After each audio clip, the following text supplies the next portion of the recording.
Welcome to day one, the recap.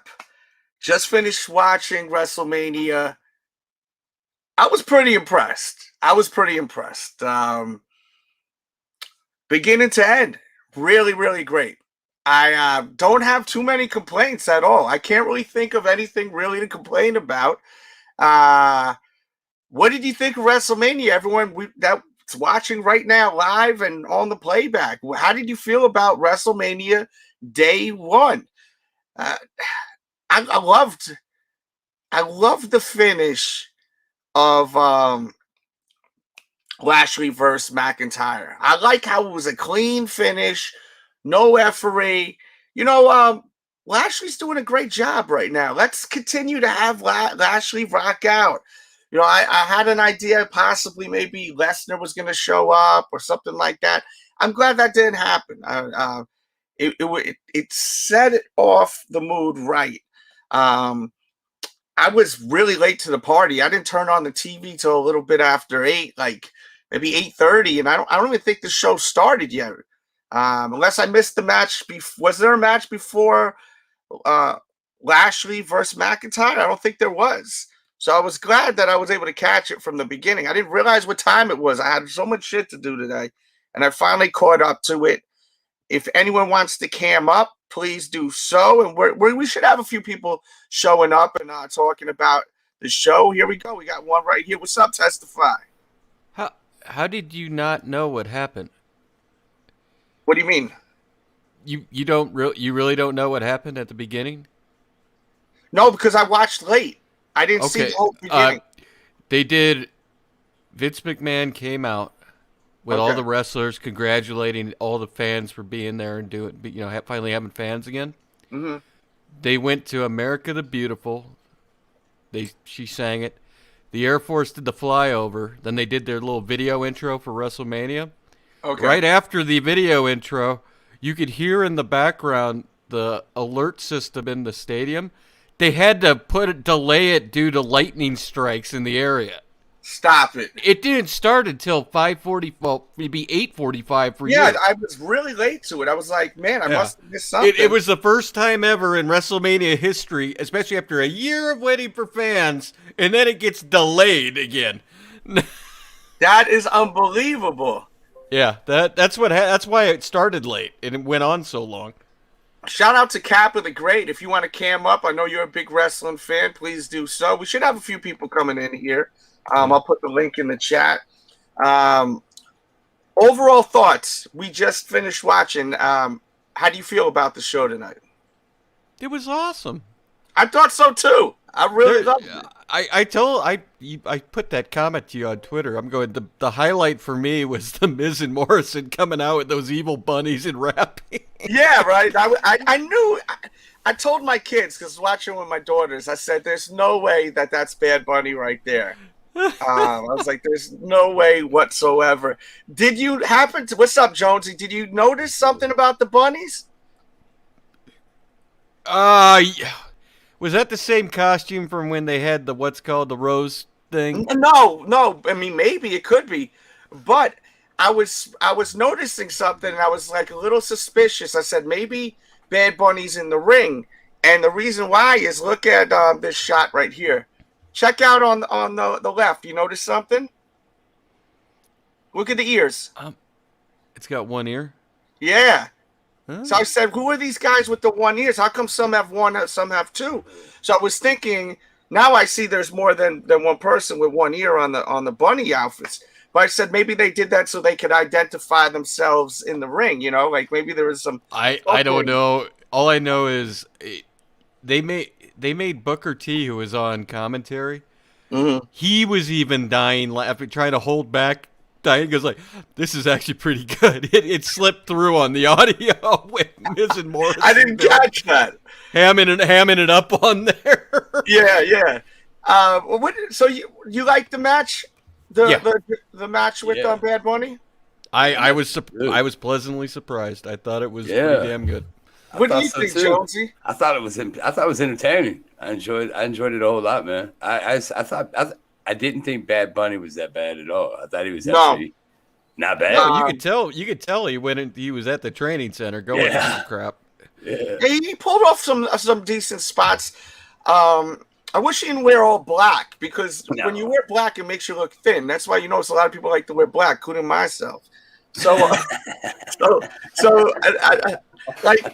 I think if he wore like white, he would look like bigger, you know, like or he something. looked like a string bean. He looked very small, but He he should have put put on the Roman Reigns vest. Hey, oh my goodness! Made him look a little more puffy. Miz If he deserves did so much put like better, one of the though. vests on or something, come out, you know. Yeah. Hey, but don't you agree? Don't you guys agree that Miz deserves so much better than what he got in that? I mean, that was kind of like No, he did his job. Man. It was awesome. You think he did his job? Yeah, he put them over. I think he did a good job.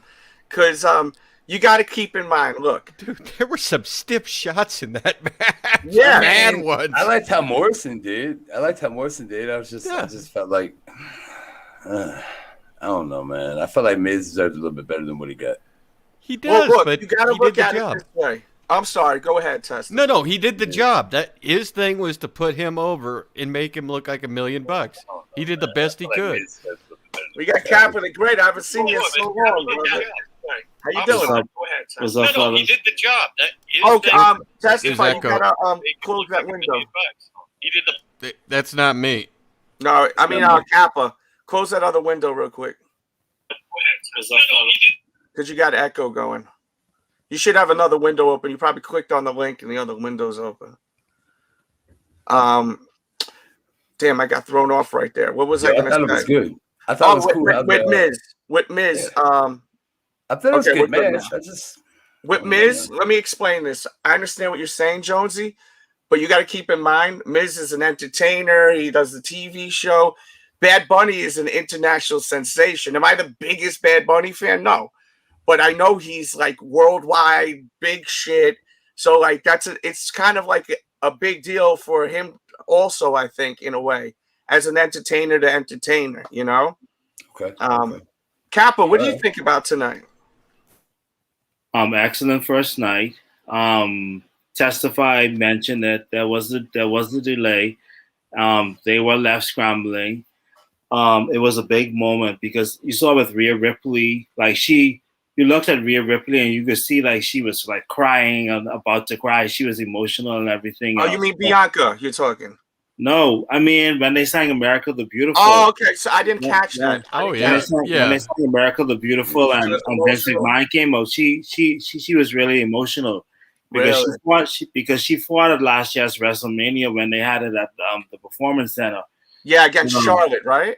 She lost the NXT title tour, which I still don't understand to this day. But anyway, but on to Bad Bunny, because you guys all of the one thing that I give Bad Bunny my respect for was that by all accounts he took it seriously. He was at the performance and he was training and everything. So the thing is, I respect he didn't embarrass himself out there at all. You know what I mean? No, he looked good. Yeah. I thought he looked good. Yeah, so he didn't embarrass himself. He was a huge wrestling fan, so he knew the history, and he got the respect of a whole lot of people. Yes. What's this guy? What the guy's name is? Logan Paul, Jake Paul, whatever his name is. That's going to be in the corner of Sami Zayn. I don't think he's a wrestling fan. I just think he's there for the paycheck, and that's it. Yeah, I think so too. To be honest, I wasn't a fan of him after he did he went and did the Forest thing. I was not a fan of that. Shitty. So I just think he's a piece of garbage for that. But all in all, I think all in all, as it related to Bad Bunny, I think he didn't embarrass himself at all. It was a decent match. You had to know that Miz was going to take that Miz and Morrison were going to job to him. You know what I mean? So they weren't going to have him build up all of this and then have him lose. You know what I mean? But Miz is a company guy. He took the L and everything else. So I don't know where they go from here with Miz Morrison, Bad Bunny, and everybody else. But that match didn't embarrass. He didn't embarrass himself at all. No, I agree. I thought it was I was surprised how long Bad Bunny was actually in that ring for. Right? Wasn't it a while? Yeah. He blew up once. You could see it. Uh-huh. Where he went to do it, they did a head drag where it's basically a somersault, and he just flopped over by accident. Yeah. You're like, that. yeah, he's out of air. Right? Yeah, I think it was with Morrison or Miz that did it to him, and he just like he flopped over and then he like rolled, and it's going, no, that didn't look good, no. But then he got his air back. Yeah, most definitely. But like I said, excellent match. That women's tag. The only match I did not like was that women's tag eliminated match. I found myself busy during that match.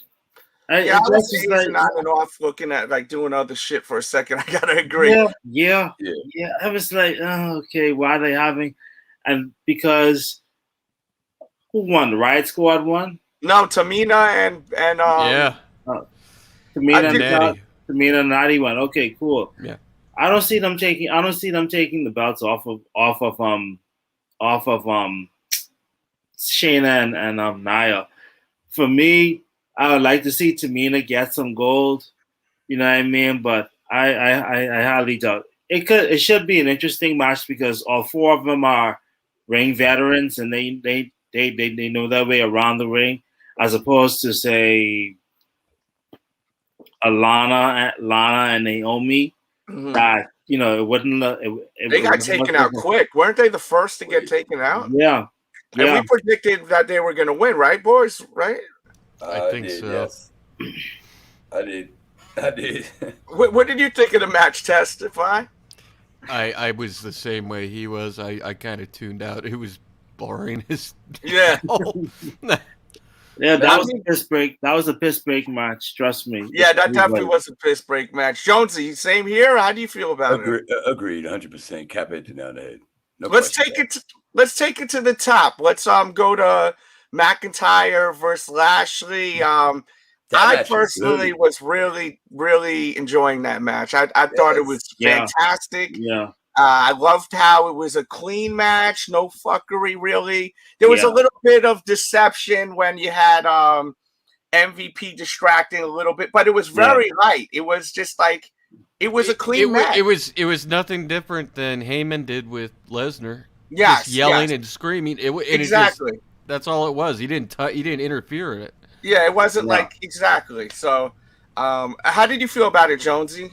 I thought it was really good, man. I really enjoyed it a whole lot because I thought there was going to be more like interference and everything. But when I was really good, and I think those guys, their time is now, and I think they're going to succeed and continue to for a little while. I really like Lashley and how he performed tonight. I was impressed a whole lot, to be honest. What about you, Testify? It was exactly what needed to happen. Mm-hmm. He put that lock on and just choked him out basically, and just looked like he killed him. That was what he needed to do, and neither of them are going to lose anything from it. McIntyre's the way he went out, he got the crap kicked out of him, got in that neck bar, and that was it. I enjoyed it. It was fun. It was a fun match. Thank you, Lavish. Yeah, I really enjoyed it. Kappa, anything you want to add to it? I like that it was a clean finish. That it wasn't a for lack of a better term, a fuck finish where they had a bunch of shit going on and stuff like that. But it was an excellent match. Especially to start it off. You know what I mean? And especially just considering there was that delay and everything else and so on and so forth. But I think it was an excellent match. Like the other guys were saying, I don't think either guy loses anything. But I do believe that as it relates to the Raw roster, really, who else is going to challenge Lashley for the title?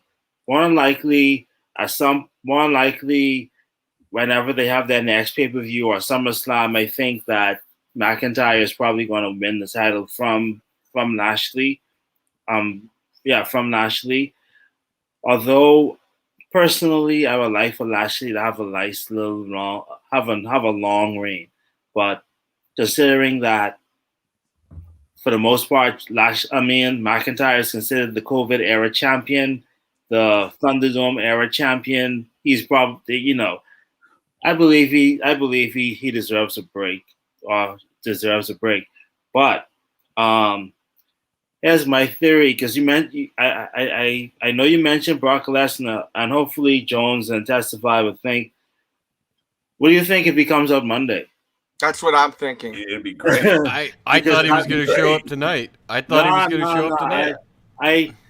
I knew that if that was the case, they would save their bullets until they would save their bullets and not blow their load, and do that Monday.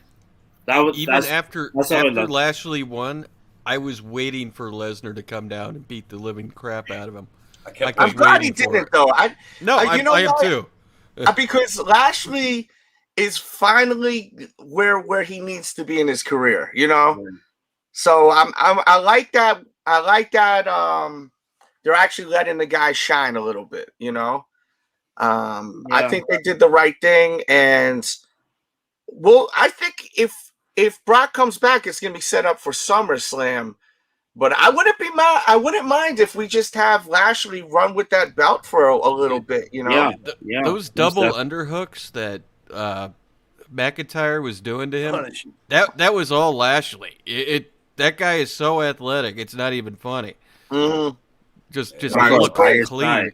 That's a great match too. I really they set it off with a banger. And then they had the women's energy up. And then you had energy go down with the match with all the girls. I mean, the match wasn't horrible, but I wasn't really tuned in and zoned in. I was zoned into a few things, but it was like it was. Oh, I love my girl came out. It was so beautiful. Who?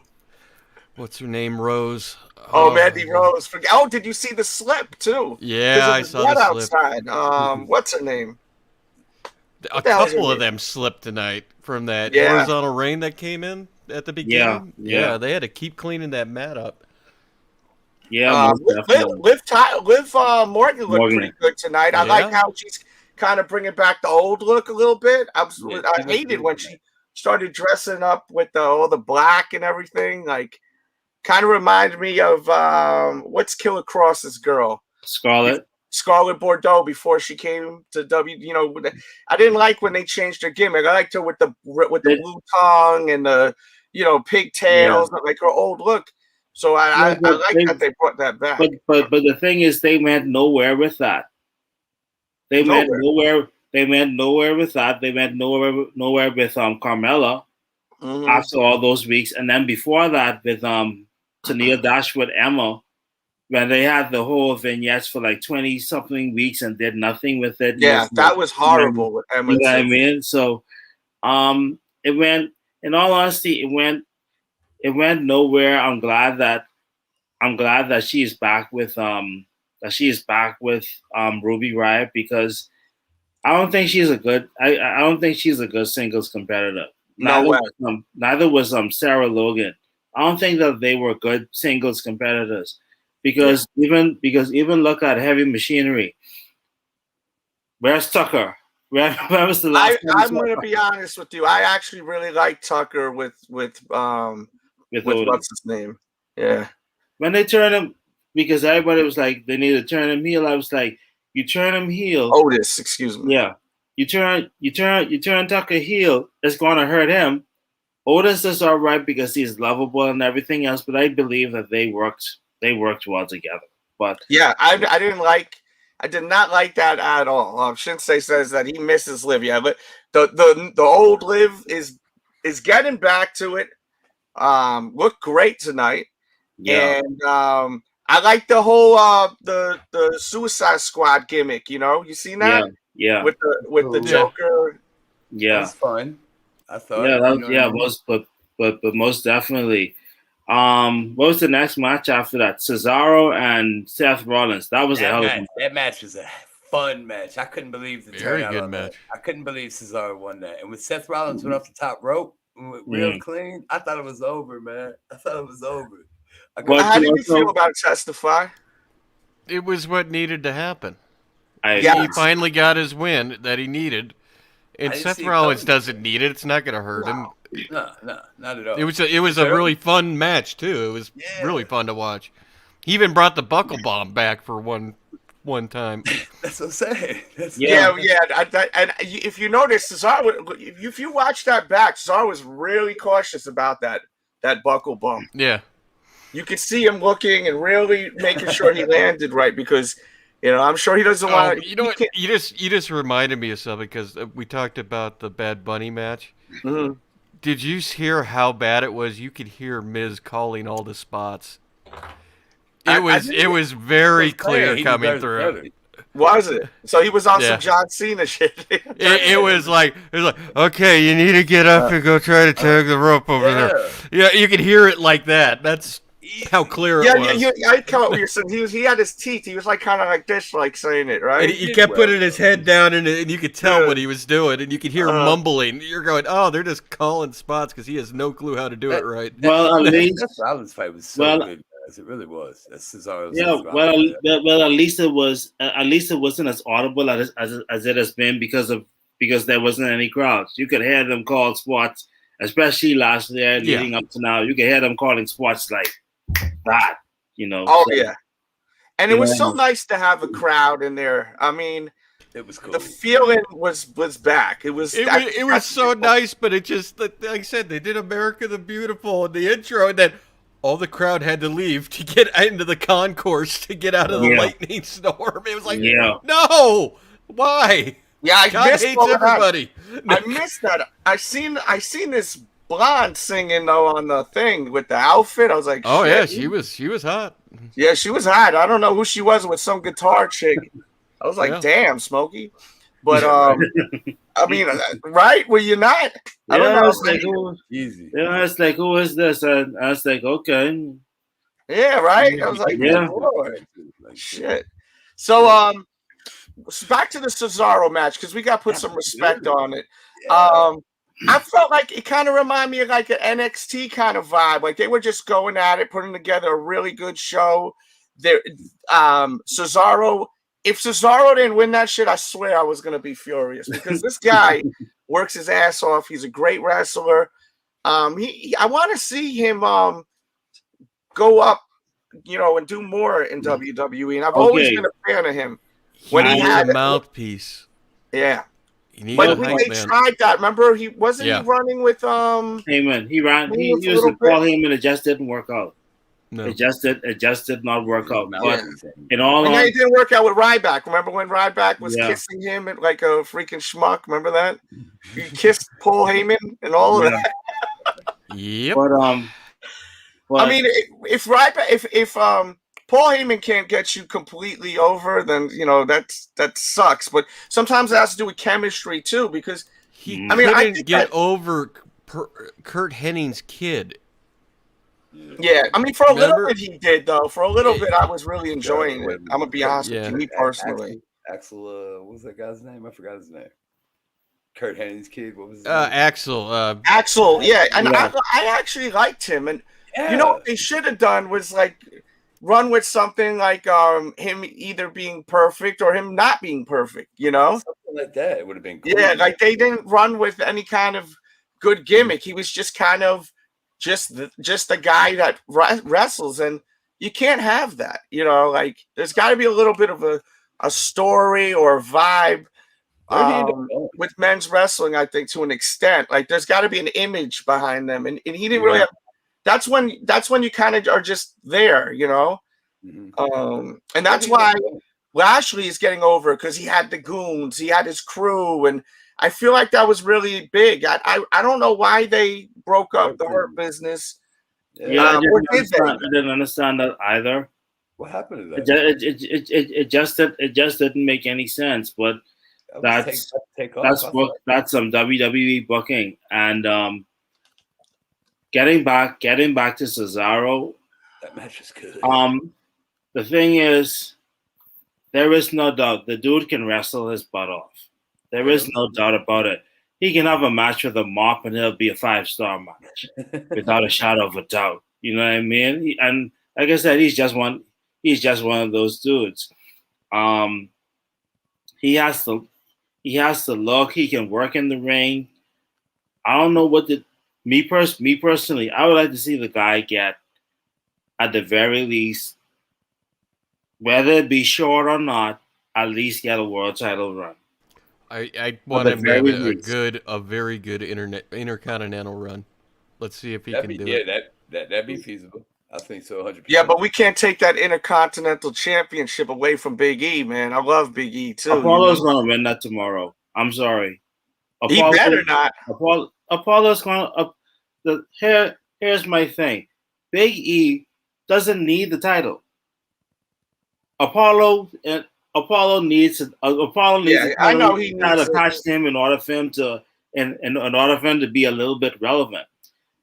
Obviously, you remember him on the Indies as Uhaa Nation, and when he got to WWE, it was like he flatlined. Yeah, he won the U.S. title last year. Yeah, he won the U.S. title, but it was like, okay. And when he lost it, it was like, okay, it's kind of blah, kind of whatever.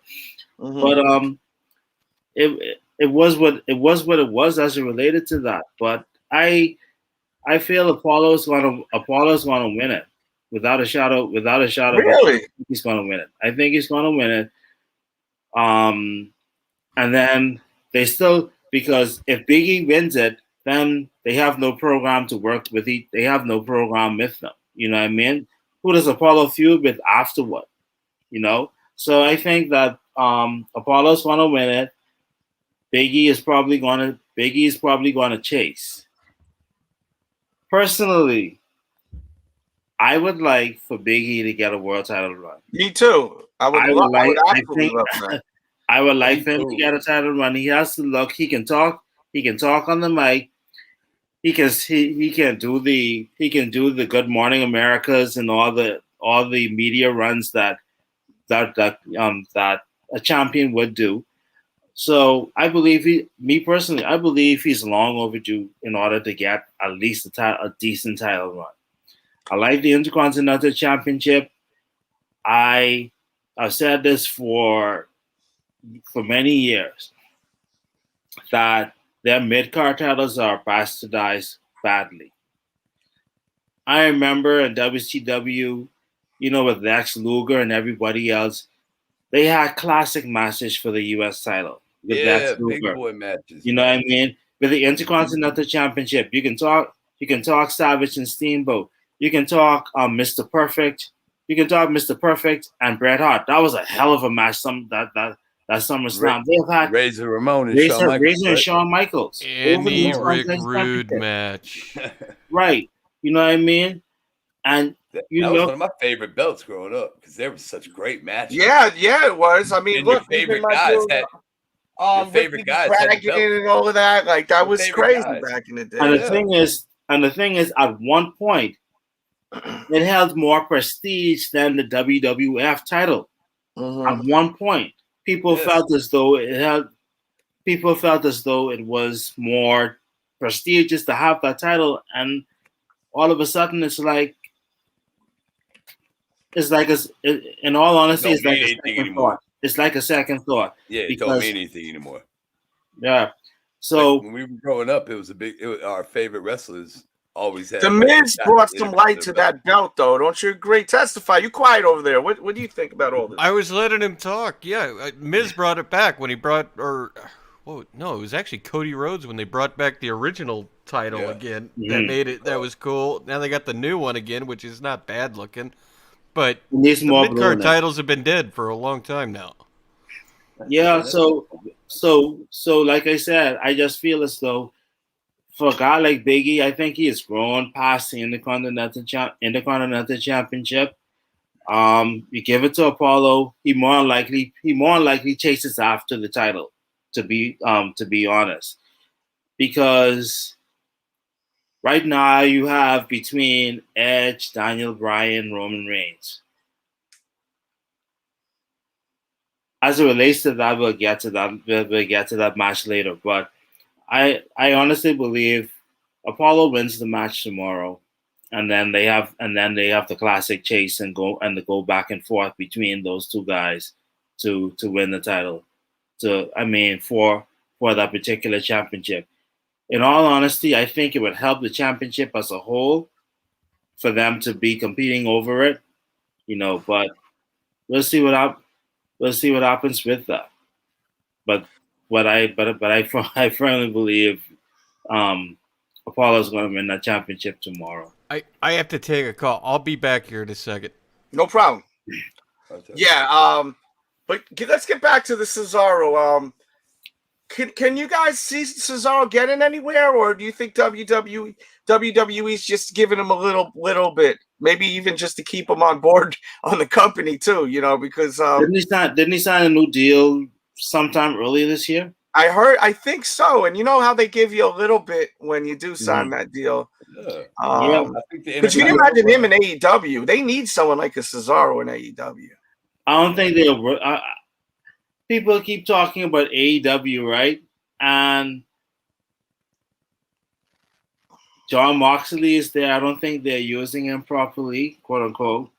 What about Rusev? Rusev, they doing shit with Rusev, right? Jonesy, how you feel about what they doing with Rusev, bro?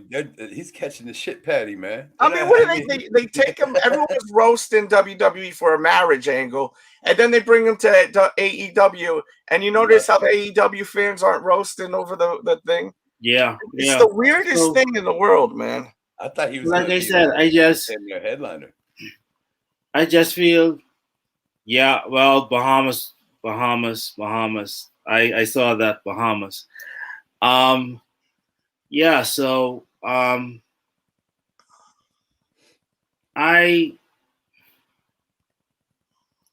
I feel as though this is my issue, right? Cesaro's a big, strong dude, right? Mm-hmm. AEW has a lot of small guys. I mean, I hate to say it. I mean, Cesaro ain't that tall, though.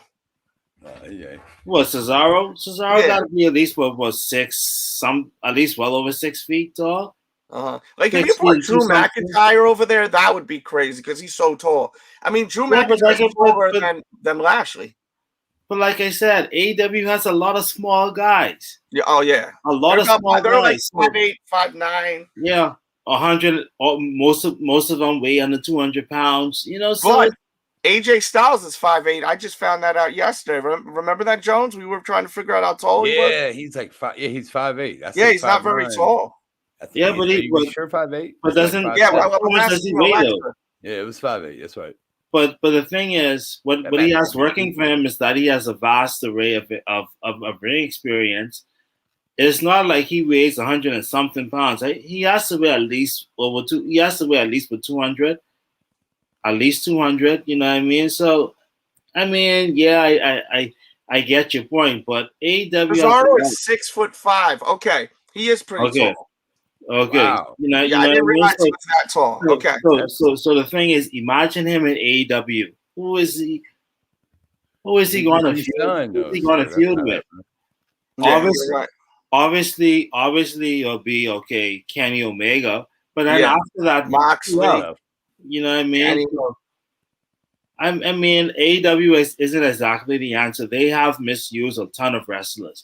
Everybody a lot. Man, they misused Kenny Omega for so long. Look what they did to Kenny Omega in the beginning.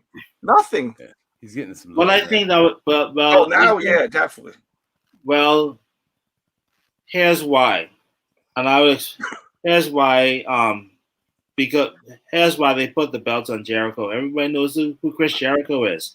Yeah, only the three of us may know who Kenny Omega was, or watch New Japan Wrestling to actually know. Okay, this is Kenny Omega, the best bout machine. Had classic matches with Okada and so on and so forth. And know his New Japan work. Putting the belt on him for a startup company, that wouldn't have made sense. Everybody knows who Chris Jericho was, just based off of being in WWE. His work there. May know him from Fozzy. So it made So it kind of sort of made sense to put the belts on him. They definitely couldn't put it. They definitely couldn't have put it on Cody Rhodes. I like Cody Rhodes. I think he's a great. I like Cody. I just don't see it. I just don't see what the hype, what the fuss is about him. I don't know. I mean, we can agree to disagree. I think Cody Rhodes is fantastic. I want to get back to Mania. I know we can go back to this in a little bit. You know, what happens sometimes when you're a fan of wrestling, you start sidetracking. So let's because we don't have much more matches to talk about. No, there wasn't many. Yeah, but yeah, I thought it was a great performance with Seth and Cesaro. I loved it. Hey man, and can I put an exclamation? But I think he'll get a little push at Intercontinental maybe. After that little run, and maybe that was his little over the top to get him a little run, maybe, you know what I'm saying? A little pub. So I liked it. It was entertaining. I'm a huge fan of Cesaro. I've watched him in so many house shows too, and other live events like Raw and SmackDown Live, and it's even more impressive in person. He really busts his ass in that ring. And I've loved him since he had, what was it, Oksana? Wasn't that who was his valet back in the days? Yeah. And he had that music. I forgot what language it was. It was like some hip hop shit. I loved that joint back in the days. That beat was hard. If you listen to Cesaro's first theme music, that joint was hard back in the days. What was the next match after that? Shane and Braun Strowman. I can't believe Braun won. I picked Shane to win that. I thought Shane was okay. The thing is, right? I picked Braun to win. It doesn't hurt Shane to lose. It would hurt Braun Strowman. It would hurt Braun Strowman to lose because, let's be honest. After Mania, Shane isn't going to be there. You know what I mean? Shane isn't going to be there. So you have Braun Strowman that lost to Shane. Shane isn't there, so what do you do with Braun Strowman? So I feel as though they did. It was the right move. I don't like the train noise. It's hokey as hell. Whatever. No, I mean, okay, Jones. Think about it, right? If you're a wrestler, you're outside the ring. All of a sudden, you have this train noise. What are you going to do? Common sense will tell you, you know what? Move the hell out the way. But no, you gotta keep this in mind. Doesn't Shane usually win all of these Mania matches? That's what I thought. That's what I was thinking. That's why I thought that too. I mean, he's entertaining. He usually always wins these Mania matches. I will say, the last one, didn't he lose to Taker? The Hell in a Cell, didn't he lose to Taker when he jumped off the cage? Didn't he? He lost to Taker. I think he lost to KO. I forgot about that shit. There's so many damn shows. Hey, what's up, Graham? Yeah, he lost. I think he lost to Taker and he lost to KO. So, but by the way, guys, before I forget too, there's a lot of great deals on WWE merch, like up to 40% off. I have a link in the description if you want to go and shop. It should take you right to the deal. So up to 40% off tonight. How about that effing spot? I mean, he always does a crazy spot. And it just seems like it gets crazier and crazier. I mean, that was pretty high. Look at that. That's from a fan taking a photo. He always does that, man. And the thing is, it might not look high, but trust me, that's 15 feet up, and then you stand on top of that. That's pretty freaking high. That's high, bro. That's high, bro. Yeah, well, that's really high. It was a clean land on his back, like a back bump. I mean, I'm no wrestler. I don't mean to come off like I'm not like some of these other guys that think they're the freaking professionals on YouTube with wrestling. Wrestling is a whole nother level. And I have friends that are wrestlers. I respect the hell out of them. Some of them may be watching right now. But like that he landed flat back bump, but that's so high. Graham, what's up, bro? What did you think of WrestleMania in this situation? Well, I mean, I got to say just for myself, secondly, what's up to the panel, Kappa and Jonesy? Graham, what's up, brother? Yeah. What's up? Yeah, you know what? I full disclosure, Delz, you already know this. I stopped watching like late 2018 WWE, so storylines are like fresh. The only thing that I get from storylines are like podcasts and Jim Cornette, right? So, Right. you know what? It wasn't bad, man. I'm pretty pleased with Bianca Belair because when I first saw her in NXT, she was really good, dude. I mean, I was like, you could tell when somebody's a star. That almost dude, he jumped off the table for me, man. That guy is so believable. He's still so like raw yet, but he's so believable, dude. No, the thing is they treated him like a giant. That's all that they did. They treated him like a giant, which they supposed to do with a 7'3", 400-pound dude. They treated him like a giant. Sorry about that, Graham, but my bad. No. Yeah, no, he's indestructible, dude. He's supposed to look that way.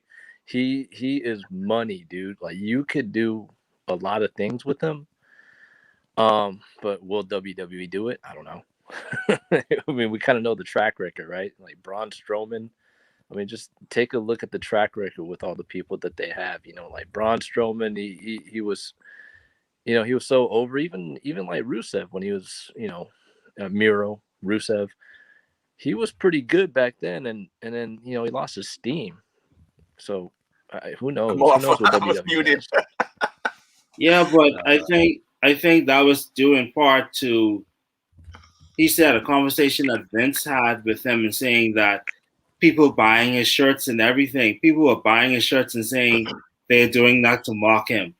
If I don't like somebody, why the hell would they buy why the hell would I buy a shirt from them? That's like, you know what I mean? That's like watching Keeping Up with the Kardashians. If I keep on saying I hate it, why watch it? You know what I mean? It didn't make any sense. Because going back to Cesaro, you remember when they had the signs with the Cesaro section, he was over. Yeah. He was over. Yeah. But somehow Vince don't like to do it for whatever reason. You know what I mean? But I don't know why Cesaro. Like as I said, I'm a big I never bought a Cesaro shirt because I always thought his shirt sucked. You know? Yeah. Like that was my whole problem. Like I like buying the shirts for these wrestlers because the truth of the matter is they get the push off of the merch still. Yeah. Yeah, I'd do that. You know?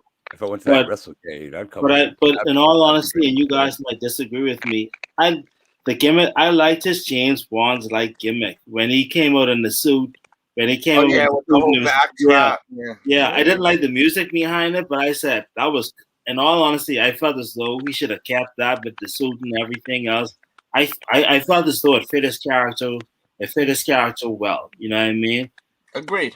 You know what I mean? Him teaming up with Nakamura and all the stuff that they have done with him since then, it doesn't make any sense. But like I said, I feel as though he needs at least one world title run. Graham, are you holding your phone? Or at least one. Are you holding your phone? Yeah, I'm holding it right now. Can you put it on put it by on a table or something? Because it's getting crackling from holding it. If you're not going to show your face, just it'll work. It'll pick up your audio way better if it's. There you go. It's already stopped the crackling. How's that? Is that better? Doing that. Yeah. You're perfect. Yeah. Okay. Cool. Did you have something you want to say? Anyone? No, I'm good. Okay. Yeah. So next match is great too.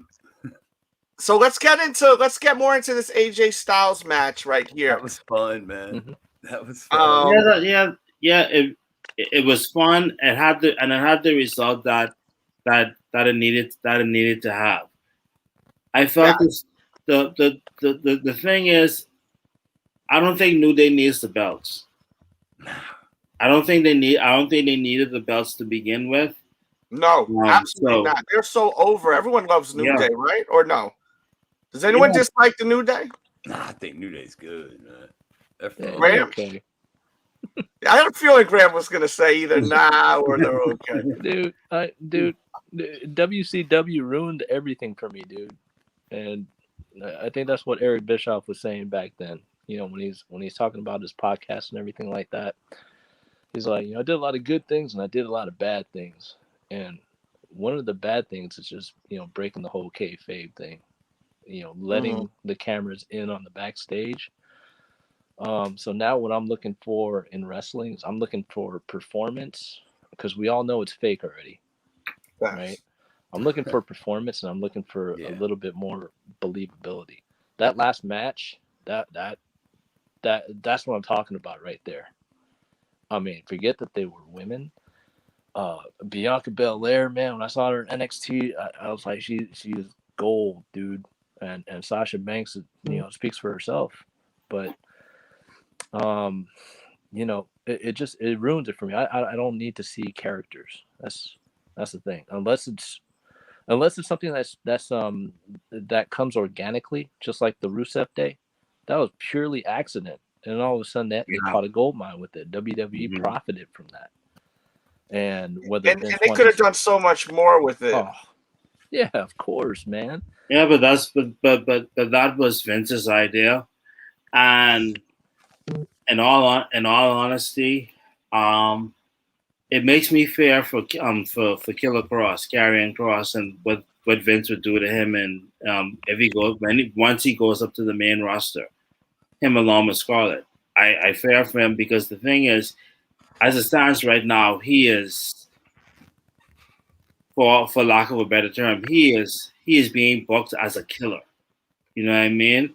I personally think his next opponent, his next feud should be with Aleister Black. But anyway, that's neither here nor there. But I think he's on his way out, Aleister. Yeah, he's done. Because of the whole thing with. He's cooked, man. As soon as what's her name? Who's Theo? Rosita. Selena Vega. He's married to Selena Vega, Thea Trinidad. Yeah. Yeah, but I think he was one of the persons that asked to be sent back down to NXT, and he wasn't for whatever reason. And I felt him with that. I think they ruined his character once they brought him back.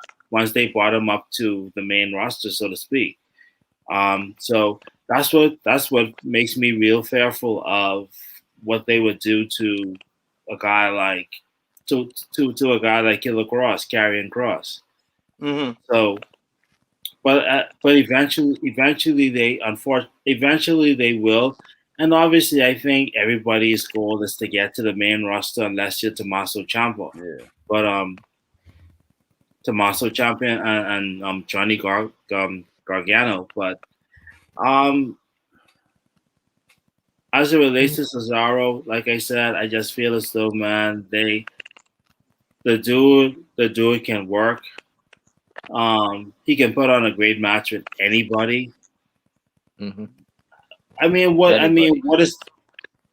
What is there not to like about it? He has the look, he has the in-ring presence, he can wrestle. Good tonight. You know what I mean? And he looked, him and Seth Rollins. When I saw that matchup, I was like, this has a chance to be match of the night. To be match of the night. But on to the main event with Sasha and Bianca. I was kind of surprised Bianca won, in all honesty. But I then realized Sasha Banks' record in terms of title defenses, and I knew it wasn't that good. So I said I was not that surprised at all. It was a great match. It was really impressive. I think that may be my favorite match of the night. I'm gonna be honest with you. My favorite. I agree. Jones, what do you think, I loved it. I mean, and that's what I'm saying. Like, you see how I was talking about the women's earlier, that tag match. It's not about the gender. It's about the wrestling.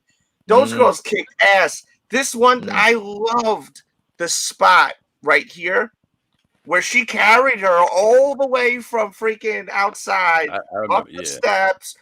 That was fantastic. I loved how Sasha utilized her hair, put her into the bank statement, right? What is that, the bank statement where she chokes them up? Or is that the one where they drop the knees?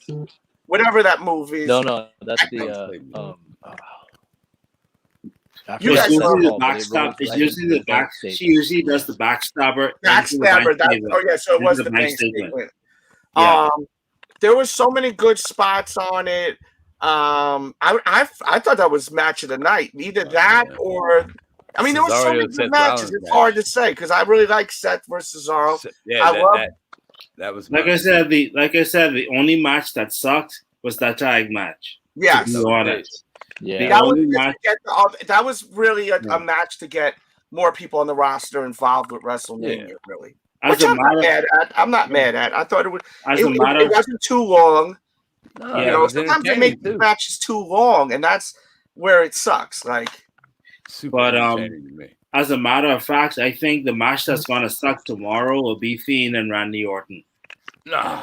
Don't get me. Really? I feel as though that match is gonna suck. I think in all honesty, Jones, that's gonna be a cinematic match. I'm gonna disagree with you, but that match is gonna suck. In all honesty, I think that match is gonna suck. Forgive me, but y'all can. I know y'all just. Jonesy, talk, Jonesy.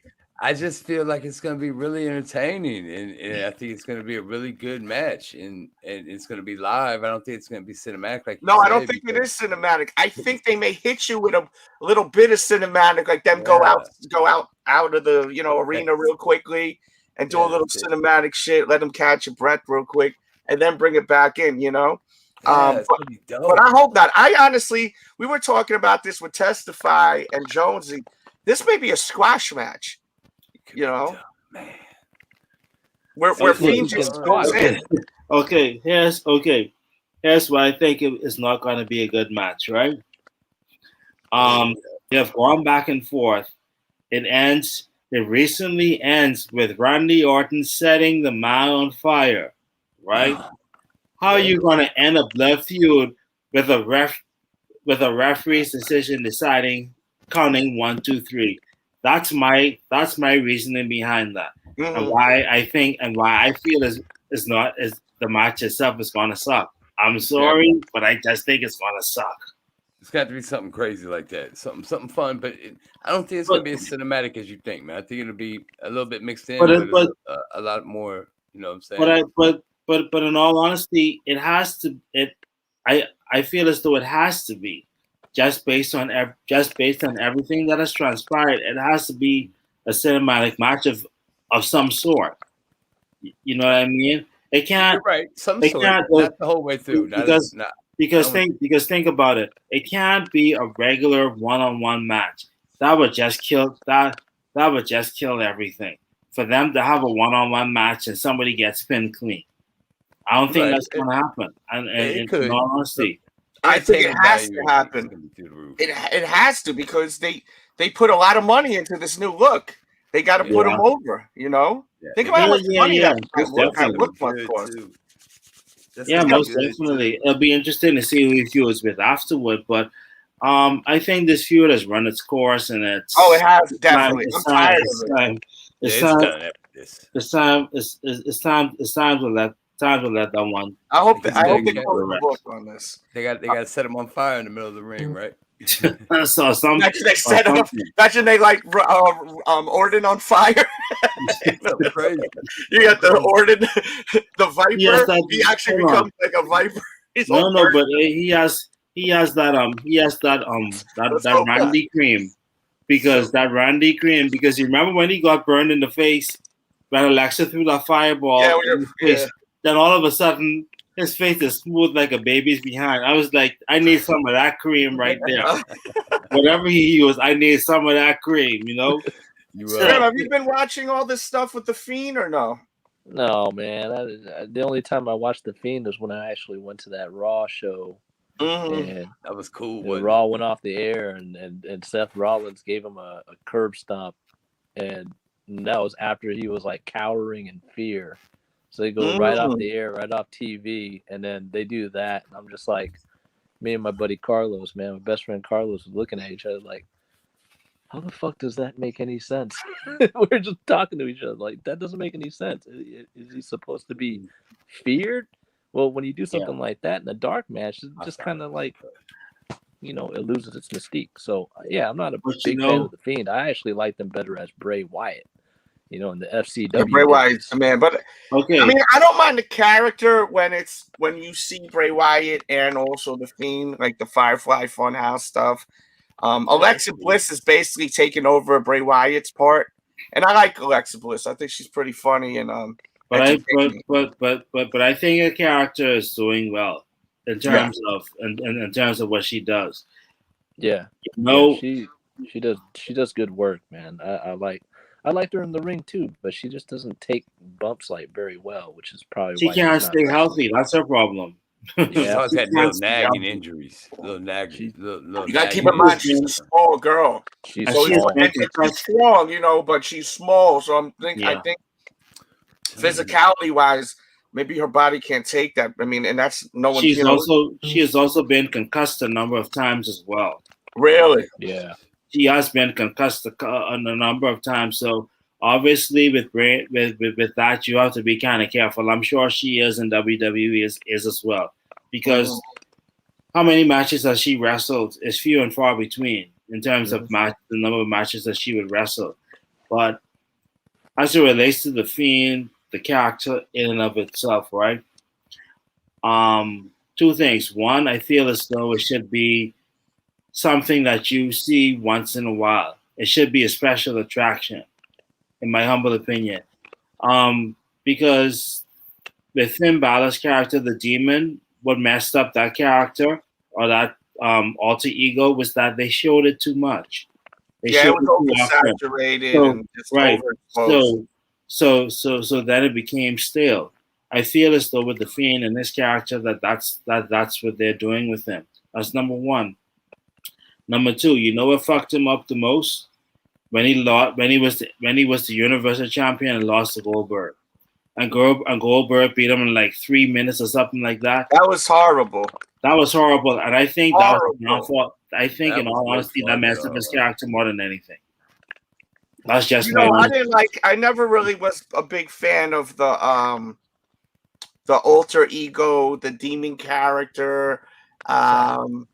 I liked it when I would watch it on NXT, where it wasn't so freaking like theatrical. They overdid it with the crawling. Shout out to my boy Kevin Castle. He would say it would remind him of Cats, the Broadway play Cats. So it's like he's crawling, and it just is too much. Like they and it would be so long. It was just like, come on. But with NXT, it was dialed down a lot. So I liked it when it was dialed down. But with NXT, it wasn't on so much. He wasn't a demon character so much. You see what I mean? So Riddick, that's facts right there too, by the way. Yeah. I mean, the work that he does is incredible. Like, and did you guys ever see the mask, like the actual mask they sell in WWE? It's insane. There's a link in the description if you guys want to check it out. And there's a big sale on WWE merch tonight. But if you go to the site, just search The Fiend and see the mask there for sale. It's like $250, $300, but they show you a lot of images of this mask, and it's like, holy crap. Like I honestly, if I was into masks, I would buy it, but I'm just gonna have it sitting around. But it's pretty sick looking. That guy, Tom, does amazing work. I didn't realize you were a wrestling fan too, dude. That's awesome, bro. Make sure you guys subscribe to this channel, by the way. Please hit the thumbs up. Share this. I'm trying to develop this channel, so if you guys can help. The Hall of Fame stuff was cool tonight. Did you guys like the Hall of Fame stuff with the NWO and whatnot? Yeah, I liked it. My kids did it. They were like, my kids were like, "What is this shit?" One of my kids walked out and never came back.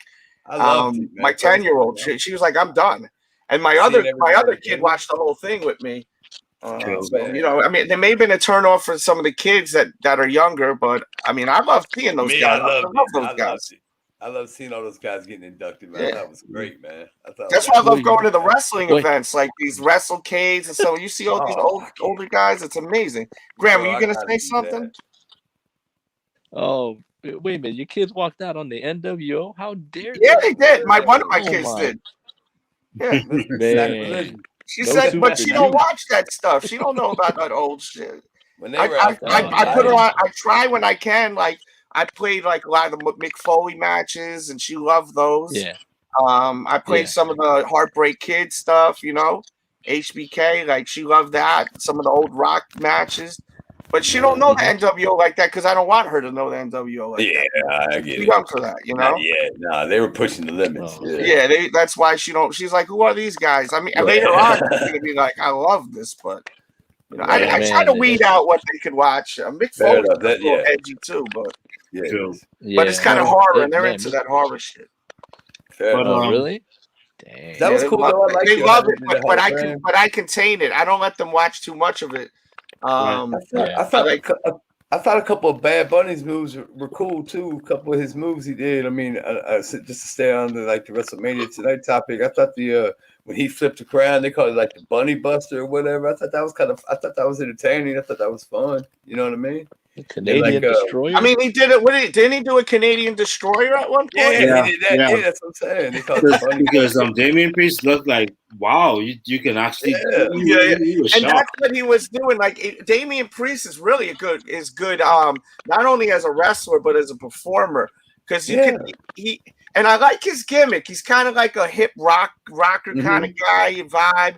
I even like his entrance. They utilize the screen with the flames. It goes dark with the flames. He looks really badass, man. His look is dope. And I've seen him when he was I forgot his name, Punishment Martinez. I've seen him in an independent show. Maybe there was like 50 to 100 people there. So I've seen him from the come up, man. He cut me a nice promo too, but he says Punishment Martinez in it, so it's kind of like But you know. I'm really happy to see where he's gone. He looks like a star, and that's the one thing about WWE stars. They really look like stars, you know. Yeah, the WWE. He's gonna be a movie star, dude. That dude's a movie star. Oh yeah, he got the look. Just see it. He's a good-looking guy, you know. Pause. You know, I could see him being in that kind of level, just like I could see Killer Cross being in that level of a maybe doing film eventually, like. These guys have a look to them, you know. They're superstars.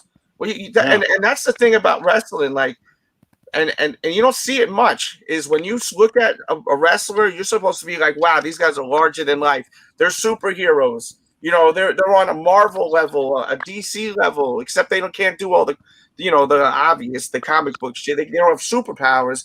But when you look at them, you're like, whoa, these guys are like, you know, amazing. Like they look like, you know, like superheroes to me. Like that's how I look at the top guys, and those guys got a lot of potential, both of them. Looking forward to their careers. I hope they don't mess them up, man, in the future. That's in all honesty, and that's my big issue. That's my big issue, especially with Karrion Kross. That they're going to mess him up once he gets up to the main roster. That dude's got to bring that mask on here, Delz. You got to tell that dude. When you get that mask, listen. When you get that mask, you don't have to be on camera, but please cam up and show that mask. Yeah, I saw that. You can freaking wear it if you want. I mean, we really have to see that mask live, Riddick. Shout out to Riddick too, man. I didn't know you were a big wrestling fan. I like you even more now. Shit. Guys, don't forget, hit the thumbs up button. The more likes, the more this video gets recommended. This is a work in progress, this channel. And we didn't stay on it that much, but that AJ Styles with we can go back to that.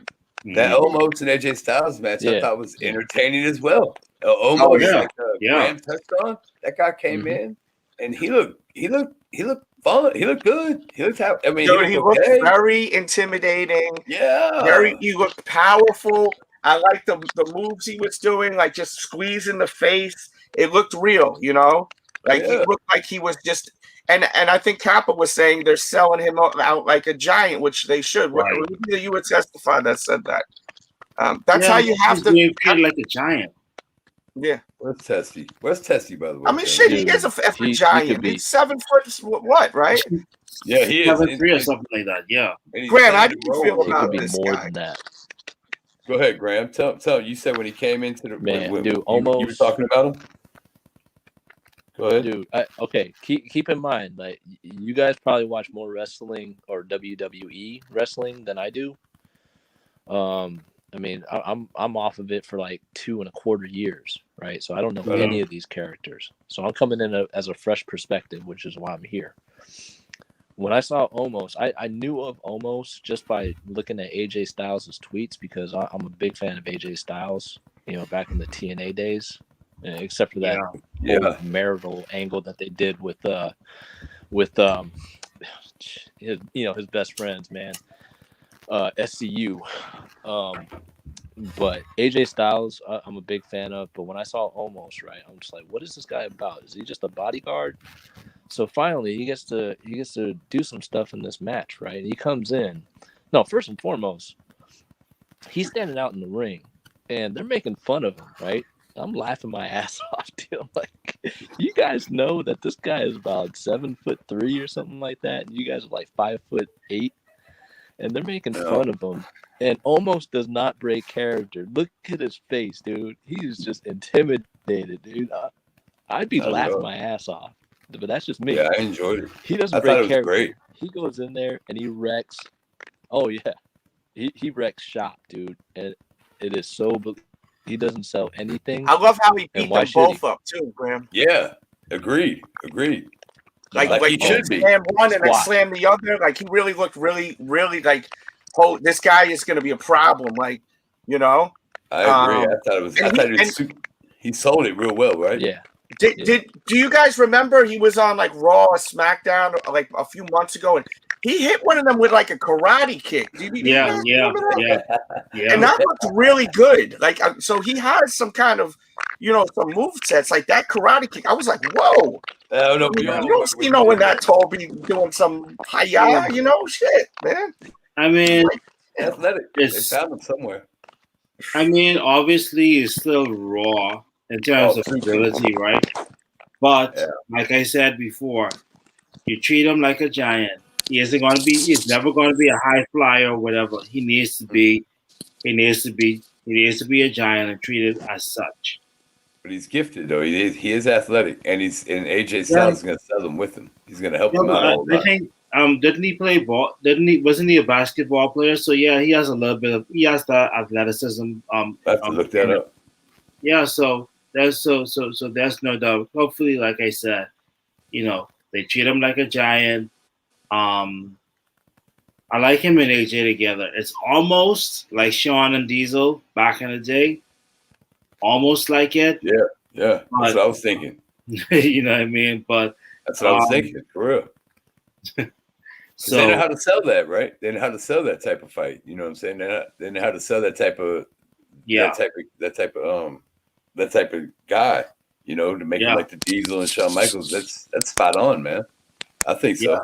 So I personally think that obviously the sky is the limit for him. You know, in terms of what they can do. In terms of Kappa, what was your favorite match then of the night? Did you say the last match was the main event? Bianca? Who, me? Yeah. Who'd you think was the best fight for you? Your favorite fight of the night? Yeah, it was the main event. Seth Rollins and Cesaro was a close second, followed by Drew and Bobby Lashley. That's considering the delay.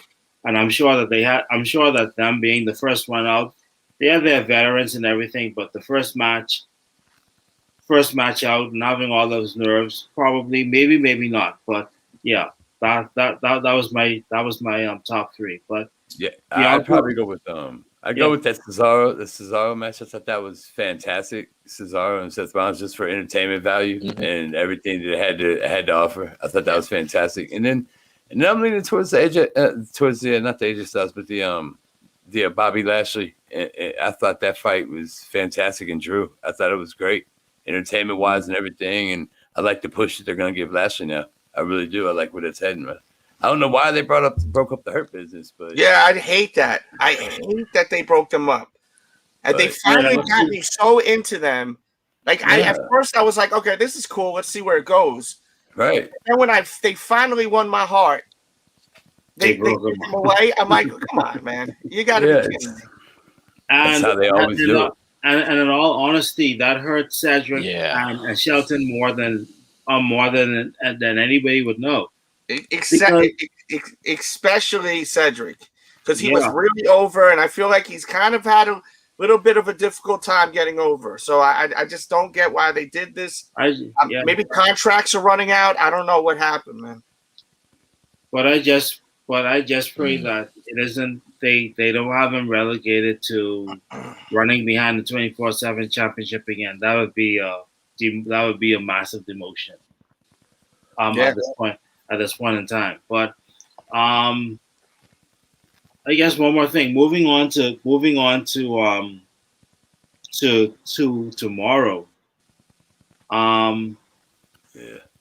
Which match are you guys looking forward to? That Fiend match. Three-way. You said Jones is excited about the Fiend match, and I am too. Yeah. But I'm really excited to see Daniel Bryan wrestle. I love Daniel Bryan. I'm a huge fan of him, so I'm looking forward to that.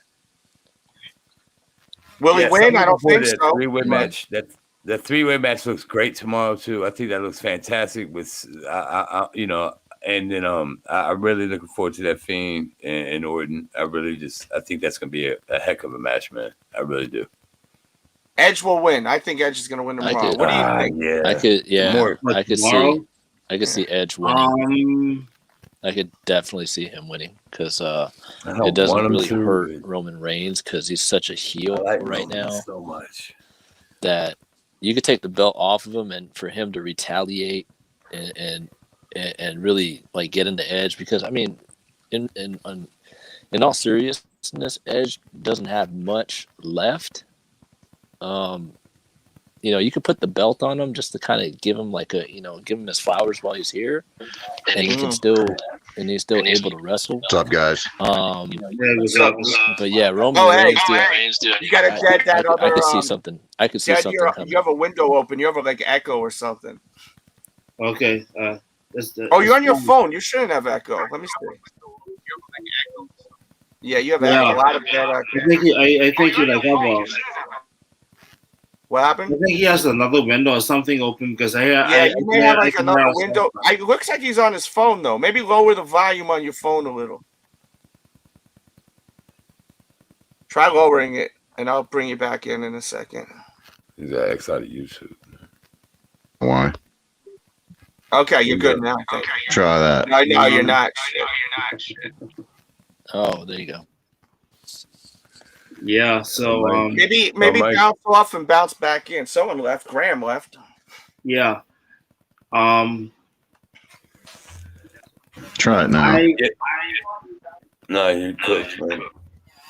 What does it sound like now? Hey, what did you think about Wrestlemania? We'll just try to get him to talk to him. Michael. Do you hear me? Yeah, how did you feel about Wrestlemania? Oh, no. I thought it was pretty good considering over a year, no fans. Nah, I liked it. I actually, believe it or not, was impressed with the Bad Bunny match. Yeah. I did not see that coming at all. He was training. My favorite though was definitely the main event. I agree. I thought it was fantastic. Damn it, man. The echo. Oh, yeah. I was going to show you. This is my collection room. Got a Ninja Turtle costume, too. Wait a minute. Are you Reddit? Yeah. Oh, cool. Because you say me. Yeah, I don't know. It's all good. My channel says Riddick, but my name is Michael Lee, so. Show off some of your stuff. I got or I'll just shush. Oh, that's okay. All the wrestling figures are kind of hanging there. Oh wow! Dude, I got all kinds of shit. I just got that Stone Cold box. That just came out. I do have that. Oh, look at the belt. My bad. Let's see if I can do this with this phone in my hand.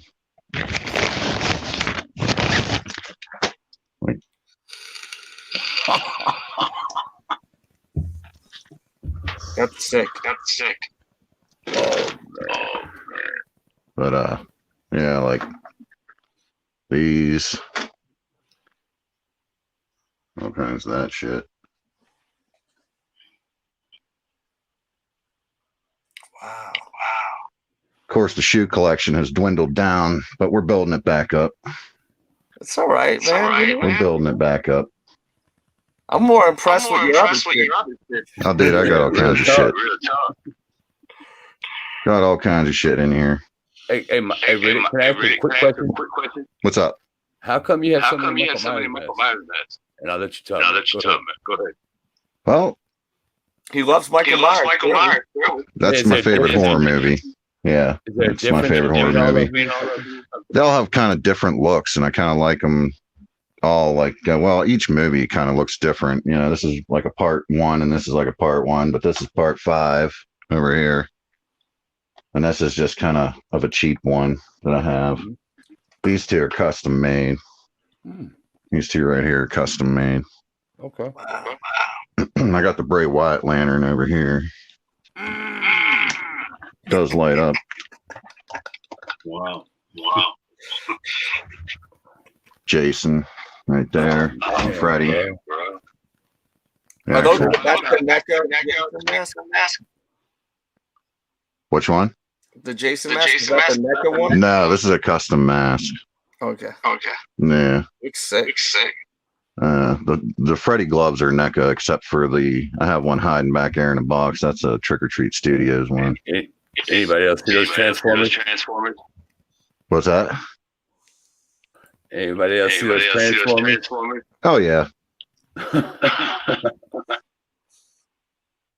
And the Cowabunga band? Hey, you remember these? You got to remember these back in the day. You got to remember them. They came in the happy.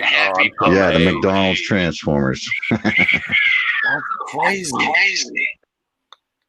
Look at the I got my music studio in here. Damn, dude. Yeah, this is where I Graham House sit by myself and record. Well, my son's been helping me record some stuff lately, so he's been getting into it. Is this which Graham housing? What's that? Oh, it's you. Okay, good. This is my man cave downstairs. I told my wife that she could have all the upstairs if I could have the downstairs. Hey, Mike, what are a couple of She could have all the Hold up, I'm getting an echo now for some reason. Yeah. Say that again, man. No, you can't ask questions. You gotta show your shit off. Everyone gotta be quiet.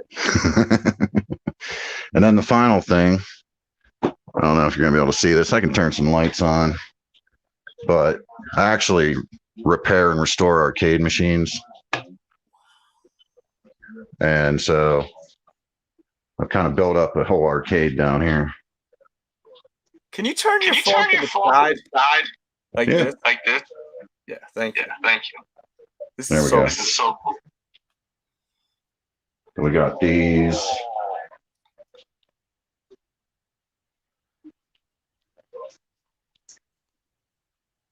Walk through here. Over here in this other room, I got those arcade one-ups. I don't know if you guys know about those. There's like a whole room of them.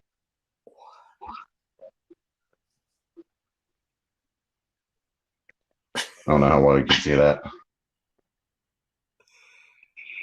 The bar, bro. Then in the other room, I got my. Hang on a second. I'm gonna have to mute that TV in that room. I had you guys on the TV in this room here. That may be the echo. That could be. Let me turn that down. Where the hell did I put the damn? Hold up, guys. That may be the echo. That could be. Let me turn that. All right.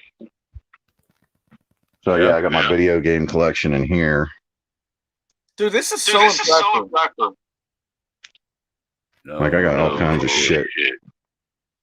All kinds of shit. Now, mind you, this did not happen overnight. I can imagine. This is stuff I've kept for years. It all piled up. Eventually, I had it in a storage unit, but then I finally finish this down here to where I could make a man cave out of it and kind of.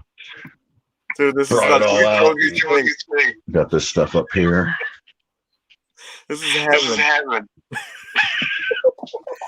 It's worth staying up late for right here, buddy. Look, I got that Lego Nintendo. This thing took 2 days to build, man. I see you got that too. Yeah, this thing took 2 days to build. It actually functions. It's kind of cool. I mean, it doesn't play video games, but it's pretty cool. Got the power glove. Oh yeah, I got the robot. So, yep, that's about it. Dude, this is so cool. Mike, What's up? show off a couple of like your favorite gems. Your favorite pieces you have. My favorite? Yeah, your absolute favorite. You can within arm's reach. In this room or any room? Wherever. Yeah. All right. True, buddy. All right. Come Go on. You're gonna like what it is, though. I got all this stuff, but one thing that stands the test of time. Let's see where they are. Got it? Yeah, that's it. You're gonna like this one, Delz.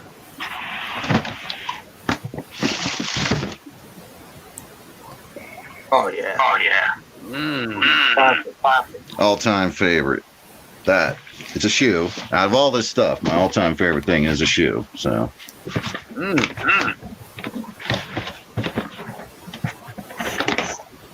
If I had to go for a second, I'd say one of my Michael Myers, man. What's that? No, I got these. Got these bad boys here. They actually work. I was surprised. Yeah, I love them. Oh yeah, check. You seen the movie I Know What You Did Last Summer? Of course. And it's signed by it's signed by Muse Watson, who played the killer. That's cool. Yeah. That's really cool. So. Shannon, are you in here? You have a heart attack. I have a feeling she's not in here. Hey, Mike, what about a couple of favorite figures you got up there? Favorite figures. Well, let's see. Out of the ones I got out here, I'd say, because I got more than this, but my favorite figure, I would say, where did it go? I don't even have it hanging up, I don't think. I probably still have it down here. Probably still have it down here somewhere. The bell. There it is. This would be a more current figure, but that would be my favorite right now. Yeah. Oh, so got Fiend right there. That'd be second favorite right now. Yeah, that's awesome. Bianca just won the title. I just seen that figure. I'm gonna buy it. Yep. That's about it. What'd you say, man? Thank you for camming up, man. Oh yeah, no problem. Yeah, I don't know what that deal was. Probably from the TV. Trying to be quiet so I don't wake up my son. Nah, no problem. He'll be like, "Oh, Dad's up. I'm gonna get up and stay up the rest of the night." Yeah, I know all about it. All right, brother. If you want to try camming back up, I'm gonna kick him out, or hang it back in the chat, because we can't really talk because of the echo. All right. Yo, man, that was fucking awesome. Dude. Awesome, mate. The word. He's got some pieces, boys. Holy shit. I'm like, really? And it takes a lot to really impress me. Delz, he has like, I'm like, show, bro. Like this, jaw drop. Did you see everything in the background? Were you looking around him? Dude, it's like, I'm so mad that that we have this echo because, like, I wanted to talk, but I can't. I hear you. I know. And I'm hearing the echo like crazy. I'm like, damn, this. I mean, it was unbelievable. We have to get him back on here. Like, I want him to be on the sneaker rack so more eyes see that. Something like that needs to be seen. That is insane. The helmets that had the figures in them, the Darth Vader helmet and the Boba Fett helmet. Dude. If you open that up, you know what's inside that. You know what's inside that when you open that up. I know you do. What? What's inside? Tell them. I think all the figures, like probably every figure you can think of. Well, yeah, the holding case you're talking about, right? I had the original back in the days. You know what's crazy? My mother put that shit in the attic, right? Graham, you're gonna laugh at this. Yeah. So when my mother passed away, I grabbed some of the stuff. You're not gonna laugh at that, but wait till I open it up. Wait till you hear me say I open it up, right? Mm-hmm. So I open it up. Yo, there's a freaking McDonald's apple pie in there. Oh, no lie, a McDonald's apple pie in there. You want to hear the crazy shit? It's still edible. It looked like you could still eat it. There was no mold on it, no nothing. That's what you're putting in your body. And this was the old school ones when they used to fry the apple pie. I don't know if you remember that when you were a kid. Of course, man. The crust was all bubbly and crispy. No, the packaging. The packaging. You remember the packaging? It was green for the apple pie and it was red for the cherry pie. Yeah. And it had like the little concave type of opening. Guys. Oh man, come on. But they used to fry them and they were so good. The crust was bubbly and it was so good back in the days. Score. And then they started baking them. But I mean, I guess it's probably better we're eating it. Yeah, right. If you want to try to can back up, feel free to. But dude had some you got to come by one other time, man. On the sneaker attic whenever you're free and show that off. I want to dig into that room because that room is collection. Did you see the Ghostbusters? Yeah. He had all of them, man. Wait, you guys don't have that? That came out last year. I mean, I have the retro ones, but I have a feeling some of that stuff is old school. Yeah. Oh. I don't know if those Star Wars ones were the retro ones that came out last year or this year. The not the Star Wars, the Transformer ones. Like like I seen he had my dude here. Like I don't know if that was from the original or the retro. This is the retro one that came out last year. I mean, regardless, it's still dope. Yeah, it's still available in my area. Man, I was buying all that stuff up in like 2002. My spot was in New York, Image Anime. I don't know if you're familiar with that, but it's familiar. Yeah, they man, dude, I got a whole bunch of like Robotech or Macross that came out reissued. And I was just like, damn. Like 2 years before, I spent like $750 for like a old school like Takatoku and stuff like that. But anyways, that's neither here nor there, man. It's like all nerd talk, man. No, it's all good. Shit, that's what this channel is about. So did you guys already run through like all the matches? Because I was just putting the kid to bed. I don't know. I think so. I mean, we were praising the Bianca Belair versus Sasha Banks match. And then he cammed up and was just showing massive fire. Like he just lit the fucking channel. Yeah, he did. He made it. I was so sick. I will say, man, I really thought Sasha Banks looked fire tonight too. By the way. Yeah. Oh yeah. And I'm not a fan when she be switching the hair up, but she looked crazy tonight. And she looked so angry at some points, like real heelish, Hey, did you guys know, like, before Drew McIntyre and Bobby Lashley was coming out and doing their match, dude, did you guys, like, can you tell from, like, the entrance who was going to win and who was going to lose? And the only reason why I asked this is because I listened to a whole bunch of podcasts that, me and Delz, I don't know, Jonesy, if you're into, like, wrestling podcasts, but we go back to the archives. I listened to basically a lot of the Conrad Thompson, Kurt Angle and Eric Bischoff. Yo, what's up? Damn. Still echoing. Is it echoing still? Yeah. Are you on your phone? Yeah. Yeah, you got to get on the laptop. I don't know why it's because he's get off the YouTube. I gotta take you down to the crazy. Sorry, bro. Just use the Delz, I had to get off of the phone, dude, because then just use my work laptop here. So maybe use your work laptop or your laptop. Try that. And if you don't have a good webcam, you could always just take yourself off camera. But the phone is not working tonight. Yeah, I don't know why, which sucks. Yeah. Oh no. Yeah. So yeah, getting back to that dude, the Drew McIntyre, when he came into the ring, did you guys notice anything about him? Like how his mannerism was? They presented him with just like one little I didn't tiny catch shoulder. the very beginning of the match. Oh, you didn't? Okay. So talk about that. Oh, and Go ahead. yo, you know what you probably need? You probably need headphones. If you get headphones, there won't be an echo. Thank you, Victor.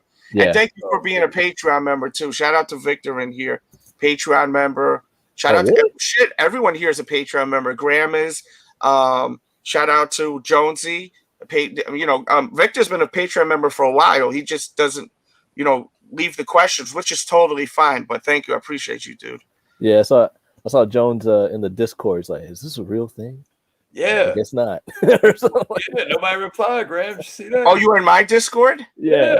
I saw you. I'm so weak with that. I developed the Discord, but guys, I have a Discord. I don't really understand it all. Like, I think I know you just have to be in it, but I gotta step it up a little. I did that. And I said, "Is this real?" And nobody replied, so I had to leave that. I was like, "Man, no, it is. I'll reply to you. I'll reply. F these guys, man." Graham is in my Discord. Yeah. I check your Twitter feed from time to time, and you said you put that on there. If you take a look at that match again, just the entrances, dude, you could I'm tell. gonna watch it tomorrow with my kid. Yeah, just look at Drew McIntyre and dude, if he's gonna win the championship, would you present him with just his regular garb and a little tiny ass sword? I mean, seriously. I told my friend Carlos, man, we texted back and forth all night, and he was like, "I think Drew might win this one." I'm like, "Nah, you're full of crap." You knew it. You knew it right when he walked down, didn't you? Yeah, dude. Yeah, and then what got me on the last match though, and I was like, man, I'm like 2 for 2 already. See, so when you listen to these podcasts and you listen to like people like Jim Cornette and all these guys, like they talk about so much stuff, and you start paying attention to the little here's and there's, and it gives away a lot of the stuff. Like even like commentary, like when you listen to commentary and they're overselling a situation, that the person's gonna, his arm is so bad, and it's like it's what's gonna happen. Case in point, that night at Bash at the Beach when Hulk Hogan turns bad, right? Mm-hmm. Bobby Heenan screws it all up, dude. They're all hyped up. He's like, "Yeah, go get him, Hulk," and then he's like, "Yeah, but what side is he on?" You knew it. That was bad. Yeah, but I was so young, I didn't catch that. I wasn't like it's not like now, like when like before the internet, like people just watched the shit and weren't analyzing everything. I wasn't analyzing everything. Nah, it couldn't do it then. But you gotta understand, we were kids. Like I watched my kids watch wrestling, and it's like they're so innocent, and they don't understand. They know it's not real. Because I had to tell them that it's not real, because like they've seen blood, and I'm like, girls, it's not real. Don't worry about it. Oh yeah. The blood. Most of the time it is real blood, but I'm trying to explain to them it's not real. They're gonna be okay. So. Yeah, man. It was so different when we were growing up, man. It was just different, I think. Oh, Victor says TNA tweeted the 2006 Lashley versus Galloway match earlier tonight. That's so funny. But that was a good match. Listen, Drew really stepped his game up when he got dropped from WWE. He really stepped his game up. He was nowhere near where he was beforehand. Like he really, even in the independent circuit, and then he got the deal at TNA. He really became like a superstar. I never looked at him as like a mega star, even when he was the chosen one and all of that shit. I never looked at him as like now I look at him like he was a good champion, and if he won tonight, I wouldn't have been mad. Even though I really like Lashley, I really like Drew McIntyre just as much. Some people don't like Drew McIntyre. I'm a fan of Drew. No, I like him. I like him, man. His gimmick. Stitch. He's awesome, man. He's freaking awesome. He got way better at that, dude. And that Impact Wrestling when he got there and he teamed up with Eli Drake and Micah, aka Tongaloa. When he teamed up with them, I was like, that's a pretty good faction. What was the slogan? Stand up if you like, if you want real wrestling and stuff like that. So he was taking little pot shots at WWE, or Impact was. He really came into his own at that point, and then that's where you started seeing like he's like in NXT, he started progressing, and you could see him like really step forward. What I'm really disappointed in is like Bobby Roode, dude. It's like, oh man, this guy could work, dude. You're disappointed in Bobby Roode? Yeah. I'm not disappointed in him. I'm just saying that they could have pushed him a little bit more. Oh, you're disappointed in him at what they did with him? Okay. Yeah, what they did with him, dude. But I mean, I'm mostly disappointed. That's why I stopped watching WWE. I mean, those are I get it. I know you and also Clint. Clint don't touch WWE no more. See, I picked it back up after once COVID. It was like the only thing on. If you like, as a sports fan, it was the only thing I could find to watch as a sports fan. The thing is about WWE, man, they've got some guys that I really am big fans of, like AJ Styles. Like I love AJ Styles. Yep. Like I have to watch that guy. He's one of my favorite wrestlers of all time. You really like him that much? What? You really like him that much? He's one of my favorites. He's one of my favorites. I love AJ Styles. Dude, Jonesy, you got to see a lot of his older stuff, man. No, I understand. But even his new stuff is freaking awesome to me. I'm big TNA and Impact when he. Yeah, hell yeah, man! Like New Japan shit too. Like New Japan. New Japan with Bullet Club. Yeah, like he was awesome with the Bullet Club, man. Yeah, he's tough. I'm not knocking him. I just don't like. No, him. I mean, some people. You're not the only one that's not a huge fan, but I'm a huge fan of AJ Styles. It's one of my guys. Roman Reigns. I like Roman Reigns probably just as much as you guys like AJ Styles. I hated Roman. I didn't hate Roman Reigns, but I didn't like him when he was a baby face. I thought he was an awful baby face. I don't get it. Kind of corny. But I don't get it, man. Shit, he is a bad mother effer. Yeah, but I don't get it. I think he was okay as a face, man. I just think people didn't like him because Vince tried to push him, dude, and that's what that's what my friend said. He was just like, man, they try to push this guy down our throats, dude. We don't want him. It's like, is it because you don't like him, or you don't think he could sell well? You don't think he could actually work a match? Because he can. He could do all those things. It's just the fact that a lot of people they're not a fan of Vince's booking nowadays, and that's what's really disappointing. A lot of people say he's lost touch, man, but I don't know, man. My friend's cousin actually is a writer for WWE, and he tells me his cousin's stories all the time. It's like, yeah, he comes up with all sorts of stuff, and then he presents it to Vince, and Vince at the last minute he just rip it up. And they'll just go off the cuff, and that's what you mainly see, man. But it's not like AEW is any better, man. I can go into like just reviews about that show, dude. Before I ask you this, Graham, shout out to my boy Charles. I was just talking to him. I just wanted to shout him out. I don't even think he's watching live, but I was just texting him. But how do you feel about AEW, Graham? Because I know you were really into them, and every time I talk to you, it's always about sneakers lately. So how do you feel about them now? Okay, Jones, do you watch AEW at all? Yeah, from time to time, I can keep up with you. Go ahead. Yeah, man, dude. Time to time, me too, man. Okay, there was a heel faction that actually came out where MJF was actually hooked on to Chris Jericho's inner circle and whatnot, which is, that group, they're okay, whatever. But you can't have a heel group that's singing your your theme song when you come in, dude. That's a babyface move. So MJF like rips that whole faction apart, brings in his own faction with FTR, Tully Blanchard, and Sam Spears and all them. And I'm like, man, these guys are the top heel group. And like 2 weeks later, dude, it was like, why is Chris Jericho hiding in the clubhouse that they took over from the inner circle? and Chris Jericho's group is beating them up, dude. That totally takes away the whole steam of it, dude. And this is before. Keep in mind, Delz, this is before Jim Cornette said anything about it on this podcast, because I totally agree with them.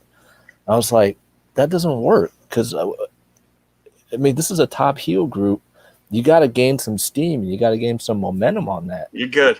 And they didn't benefit off that. Yo, what's up, Reddit? What's up? And they keep on bringing in these groups. They keep on bringing in factions. They break up factions. Like, it's like WWE breaks up factions, and then AEW can't stop from making them, dude.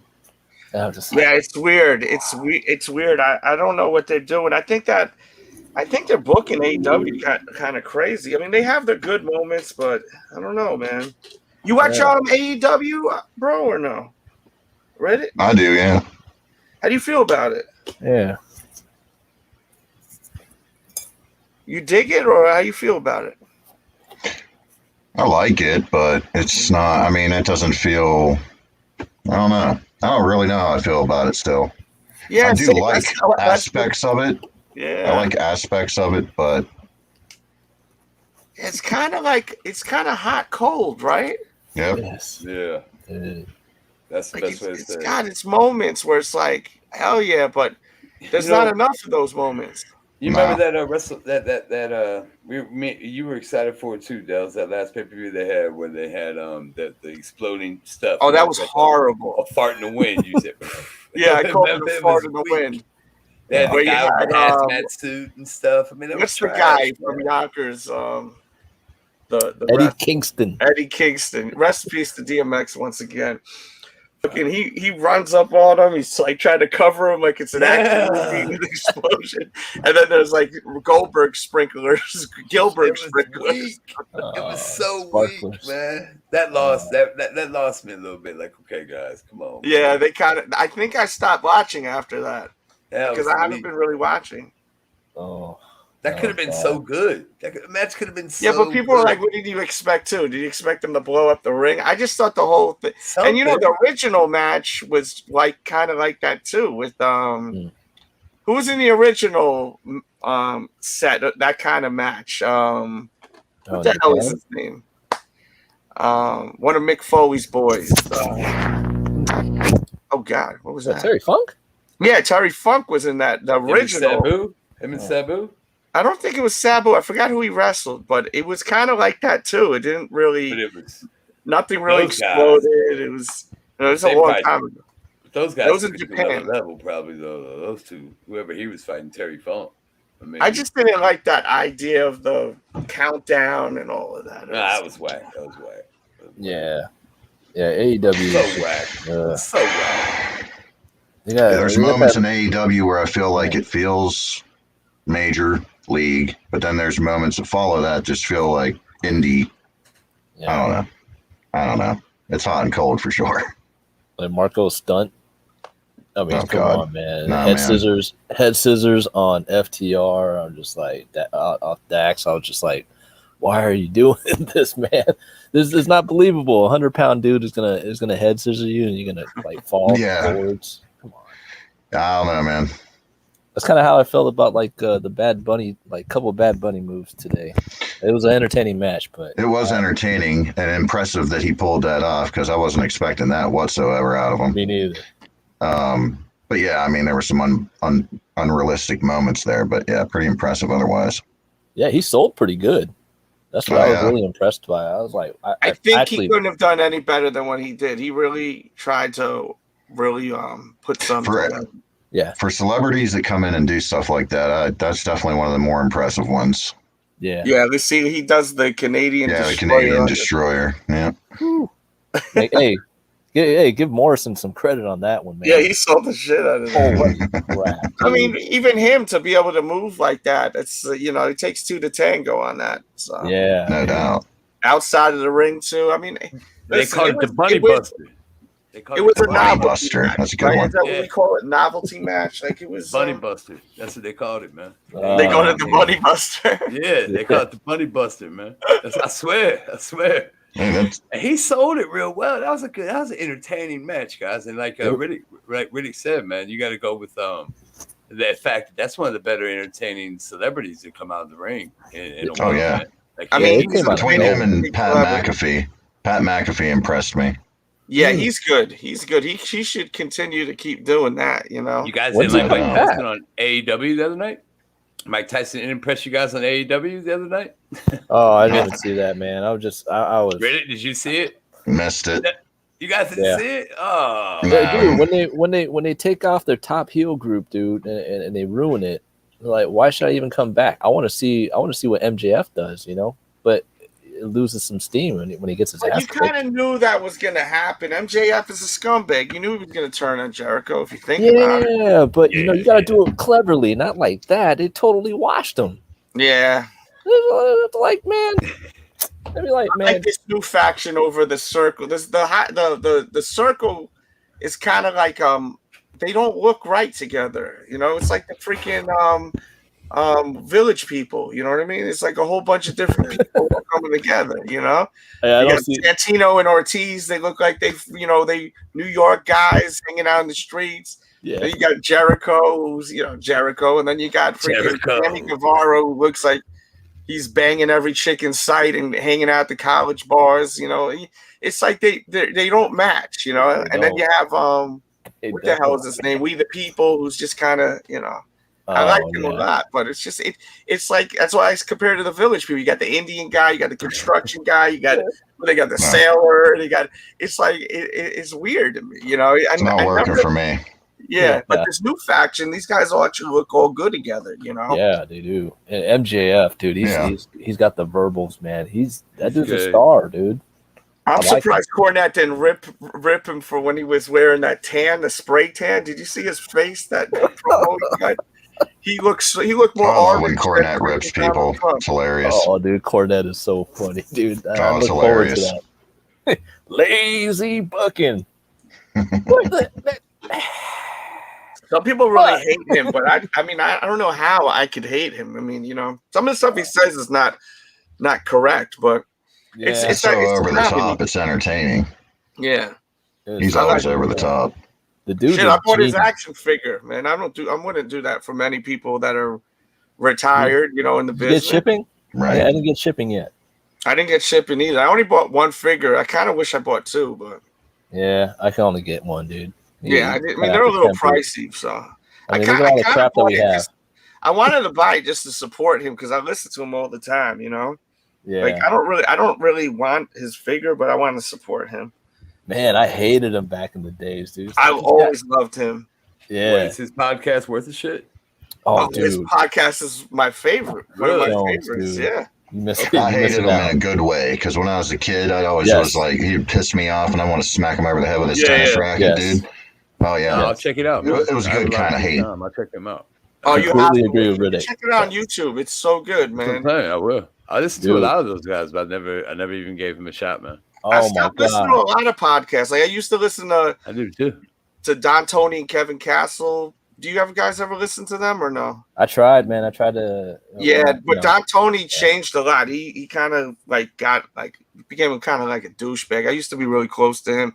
He had a big podcast, and him and Kevin barely do them, so I don't watch them. I like them together. And then I used to listen to Wrestling Soup, but I just fell off with them. They were pretty good. I like Solo Monster. I don't know if you guys ever listen to them. He's pretty good. I like Cornette. Cornette's got a great show, Okay, dude. Check that out.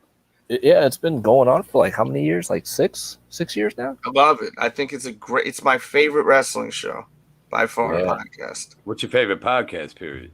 If you don't mind me asking, your favorite podcast. Well, probably Jim Cornette's podcast. Is my favorite. Out of all around, your best. All your around. Podcast, I listen to it all the time. I love Joe Rogan or anything like that. Oh, I love Joe Rogan's. I said you're all around. All time. Oh, you're talking outside wrestling? Yeah, I love Joe Rogan. What about you guys listen to Joe Rogan or no? Man, I listen to a lot of wrestling stuff, man. Yeah, just wrestling. Period. That's it. Yeah, that's your favorite podcast. Oh, Back to the Future podcast with Booker T's co-host right now. Man, I keep on. I like Mike Tyson's podcast. There you go. Oh, Mike Tyson's is good. Wait a minute, Mike Tyson got a podcast? Really good. Oh my God! Do you guys not know that? I didn't know that. Oh my it's God! good, I boys. just opened up a box of just That awesomeness. one's good, fellas. Oh, Dude, okay, it's called all called Hot Boxing with Mike Tyson. He's just sits there smoking weed and interviewing people. Oh shit. Yeah, and he interviews like Eminem. He interviews like big stars, you know. Oh Like, wow. Wow. You guys listen to on it Joey right now. Diaz at all? No, who's that? Joey Diaz is good. oh That's just one yeah, I he's listen to. awesome too. He's a comedian, but he's got his own thing called Uncle Joey's Joint. It's pretty good, man. You can Yeah, watch he's it on. YouTube. He used to be on Rogan all the time. Mhm. Oh, speaking of Rogan Ice, He's I good, actually just glommed on to Bill Burr's Monday morning. Oh podcast. gosh, man, Bill Burr's great, bro. Oh, I don't watch that. My wife turned me on to him, man. Yeah, and Bill I didn't Burr give him is any funny credit. as- He is hilarious, man. Wait, you know who Bill Burr is, right? Right, Delz? Yeah, of You course I work with do. him. But I didn't know he had a show. Yeah, he does. Yeah, he has a Check that out. podcast. Yeah, On Mondays. Yeah, I think Mondays and Thursdays. Yes, like, but- Thursday, right Burr is, before the Monday white podcast. comedian dude. He was actually in Breaking Bad, right? Also, Yeah. He was also in a Chappelle show. yeah, and he was also in The Mandalorian, right? Oh Yep. yeah, he's Yeah, pretty good yeah. in that, man. Yeah, he's- he was. Yeah, His yeah, Saturday man. Night Live though was hilarious, boys. His last Saturday Night Live was epic. I mean, it was. I don't know why, but every time I watch his stand up, dude, it's like I start He's worth like it, man. He's worth rolling, the price of dude. admission, man. Stand up wise, I think he's great. Oh yeah, I didn't even give him a chance. And she turned me on to him. Man. I couldn't believe it. I was like, "Yeah, right." And, hey, those Transformers you got, Riddick, are yeah, those, let's move those on are to the that. retro Yes. or those are the OGs? Yes. Some are retro, some are OG. Uh huh. That's the blaster, sound blaster, or whatever that you have. That's the same one I have. It's the retro. Yeah, I mean they did a good job on it. I think. Oh, yeah. You know? Wait, I is have it- is it- two of them. is I the got silver one- part gold or is it more silvery? Because in the pictures it'll look gold. I No, haven't silver. opened this one. I have another one open. It's in my son's room, but I can't go in there because I bought one for my son to play with and one for me to play with. Yeah. The one- the I always one- have, the dude. I one always have to between buy the two box. of everything I buy. If he's in the store with me, I gotta buy two of everything I'm buying. Oh, did you get the I didn't sound buy wave? 2 sound waves though. I Because missed it's out on the retro. sound wave, actually. Believe it or Ah. not. Soundwave was like Yeah. $50. I was like, Man, that stuff used to be like. No, I remember Soundwave was like $19.99, and it came no with more, like bro. Yeah. No more, $50 was pricey, but that was like my favorite as a kid. I just like gravitated to it, you know. man, Optimus was like $50 back then, completely. Yeah, It's I still remember is With the now. trailer. Yeah, Yeah. But And it don't come no, with the trailer. yeah. no, that new one does, but it's not as big. Like the new, like the it's like the new Beast Wars. Oh, okay, yeah. There's an but Optimus in that line that has a trailer, but it's not nearly as big as the old one. Mm, did the G1 come with the trailer? Or was that separate? yes. No, it came did. with the It trailer. came with the trailer. That's what Yeah. I thought, but the retro G1 didn't come with a trailer. It, No. it actually back No, in it didn't. 2002, 2003. There was one in Toys R Us. Yeah. Yeah. Yeah, there was. It came with, and it had a shorter stack, like the smoke stack. Yep. It was like a little nub. I was like, Mhm. what is this? So yeah, I got the Ultra Magnus off that one. Like, Did way you guys back have the then. original Megatron, the handgun? Oh Did yeah. you guys have that? I used to have it, but it got lost like Yeah. a long time ago. So that's one of the things I regret. Wait, not pull that out, doing Rick. better of. I played the hell out of it though. You know, transformed it dude. like 15,000 times, running around with it. Yeah. So I Man, got you beat have up. that? The parents ended up throwing it out. I'm sure. Yeah, somebody did. I wish I Did had they that. ever That was- retro that or no? No, No. they Yeah, won't they did. retro it. They won't Not a retro gun. it because it's a gun. yeah, because it's They a gun. retro it overseas. You could import one, Mm-hmm. I did We that. were allowed to play but with they that. won't do it here in the States because it's a gun, which is stupid. We Yeah. were allowed to play with that. I mean, just I down mean, the look. next aisle, you got Nerf guns that are That's you took the words right out of my mouth. You Yeah. got Nerf guns, like you have water Yeah, guns. stupid. Like That thing was a hand. That was a Beretta, though, fellas. That was like that was Right. the real deal. Yeah, It that They was did look man. pretty real. It Yeah. looked good, man. It looked he good. said that was a Beretta, fella.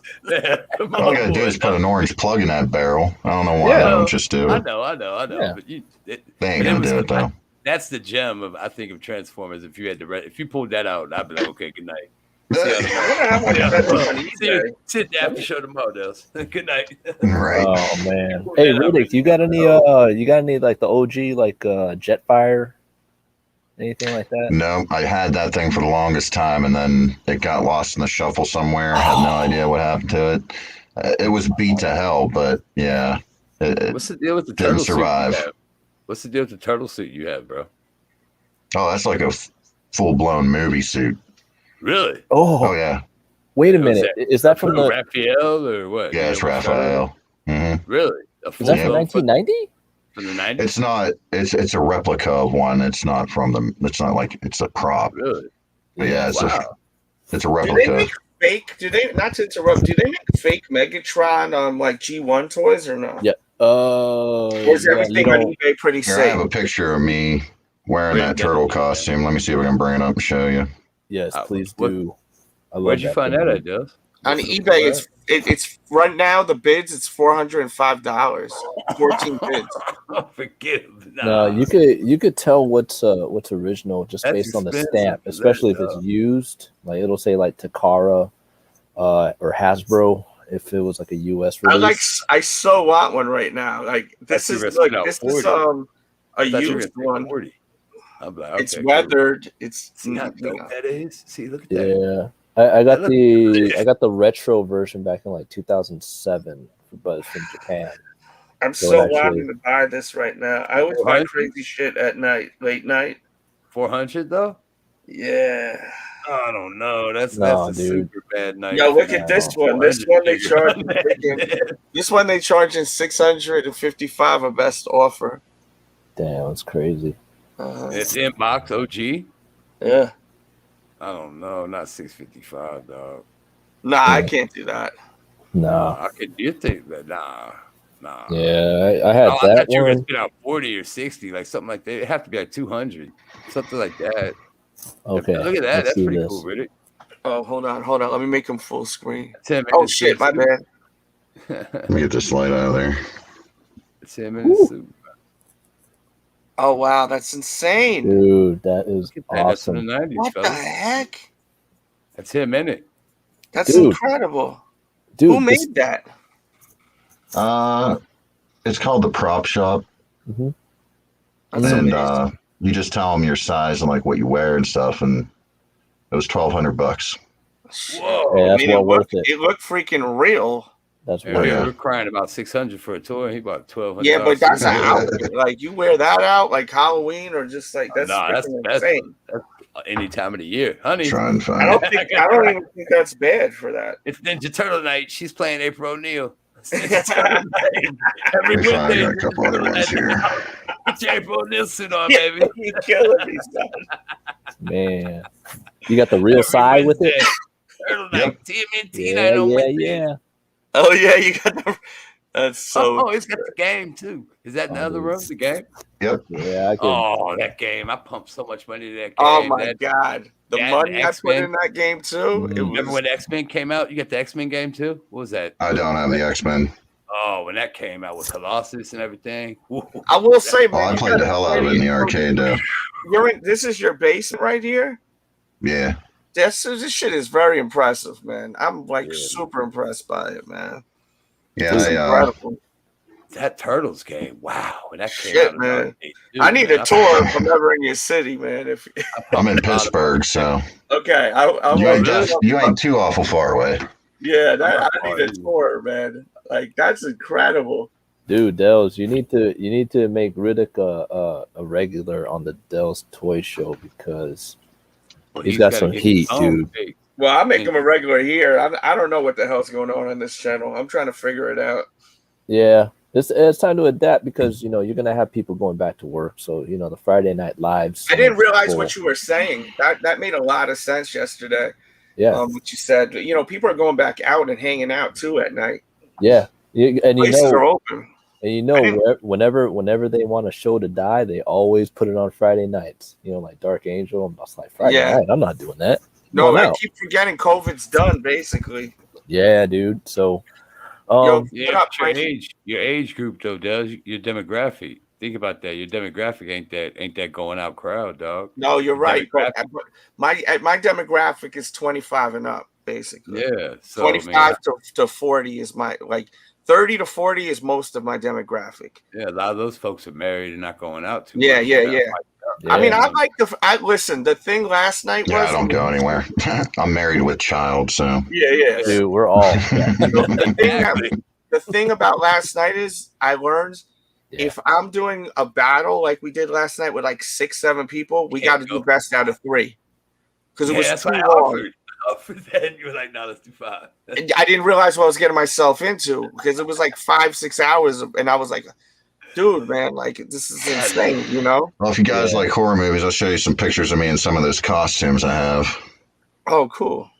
This is Leatherface. Wow, that's sick, dude. That's you in that's me. Yep. Oh, shit. You must have an Instagram then too, right?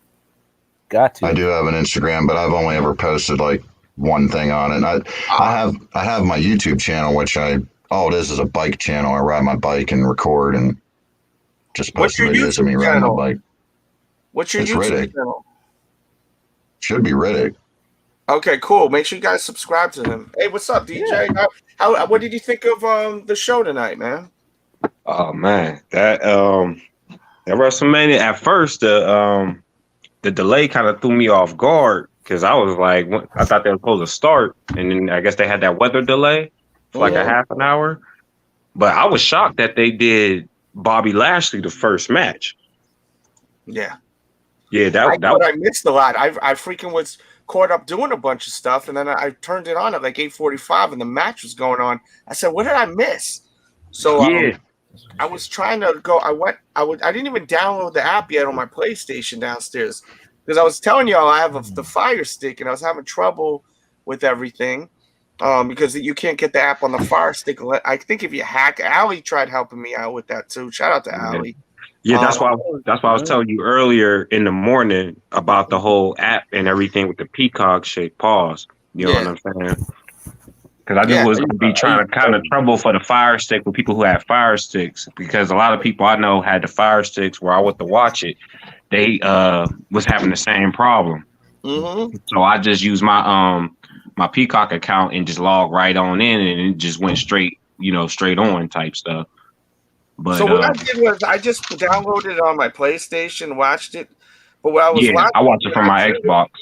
Because I was like, holy shit, it's getting late. I'm like, I ran to my phone, turned it on. The match was going on, so I was watching it live on my phone and downloading the app downstairs and getting the kids ready to watch it. They were excited about it, and I'm like, wait a minute, what did I miss so far? So I'm trying to back it up, and I'm seeing Hulk Hogan and Titus O'Neil, and I'm like, I'm like, is this Peacock app bugging? Like, because I'm like, we're like 45 minutes in. And I don't see no matches. I was like, what's going on here? Yeah, rain delay. I was like, F it. Yeah, because at first I thought the rain, because it had stopped at one point, and then it was like, okay, we about to start. And then as soon as I think, who was it, Michael Cole? As soon as he opened his mouth, it just started raining down again.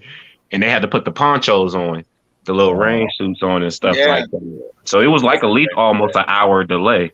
Well, it was a blessing in disguise for me because I was actually able to watch most of the show. Yeah, me too. Because I was watching my game too. You know, my Lakers was playing against Brooklyn. So how did that go? The Lakers, we won. Okay. Cool. What did you think of the show tonight? The show it has some dry points here and there. I want to know that right away. What was the dry points? Like, you know how you said that far as that segment with like the NWO, like the commentary, like not the commentary, but you know how they be doing the little side interviews and stuff like that. I felt a lot of those interviews, some of those was pretty much dry. They was just trying to interact with the young, with the old, and it didn't really connect well, especially with that Bailey interview with Hulk Hogan with the NWO. I thought the show was over for a second. It was like a lot of hit and miss as far as the interviews, but I know they had to do that because of the delays. Yeah. So when they did that for like at least an hour, and then they went to the actual show, and you know how you do a match and you do an interview here and there. It was kind of like, well, y'all done did like 8 interviews before the thing came on. So you really, you know what I mean? It kind of took that element away from it. But as far as the matches was good. But I really think that the Sasha and Bianca, that was the that match 10. That was a great performance. Really? Great match. I like that match. Yeah, that was the cream of the crop. Yo, Rick, how did you feel about WrestleMania? I didn't really get to talk to you about that too because we had that echo issue. We fixed it, I think. Yeah, no, I'm saying, but like, how did you? I didn't get to actually hear your opinion on WrestleMania. Oh, well, I liked it. Some of it was, well, you know, really only the women's tag team turmoil, whatever the hell, kind of a letdown. You knew that was off to a bad start when Mandy Rose took a spill on the ramp there. Yeah, I was gonna say, did anybody see that spill? Oh yeah. Oh yeah. Woo. Yeah, that was kind of a. I could have done without it, but hey, it didn't last very long, so it doesn't matter. Yeah. Generally, though, I think it was. I mean, it was pretty much all right for the most part. The whole show, really. Yeah, it was a solid show. If you had a grade of 1 through 10, I'll probably give it like a solid 8. Maybe like a 7.5. 7.5. Yeah. 7.5 or 8. The only reason I give it the 8 because of that last match. Right. You know what I mean? Boys, what did y'all think about it? Graham, what do you give it if you were going to give it a number rating? No, I'd give it about a 7.5. I agree with Riddick on that one, man. I mean, there's a couple of like, you know, just dry spots. I'm like going through like a fine tooth comb, dude. Whenever I'm looking at matches, I'm just looking at like Bobby Lashley and the exchanges that he had with Drew. Oh yes, those dry spots was bad. It was bad. Oh, Ooh, Lord have mercy, nightmare. Hey, Delz, look. Holy wow, shit! That's crazy. Yo, that's insane, bro. Same with the Bray Wyatt. Wow. God.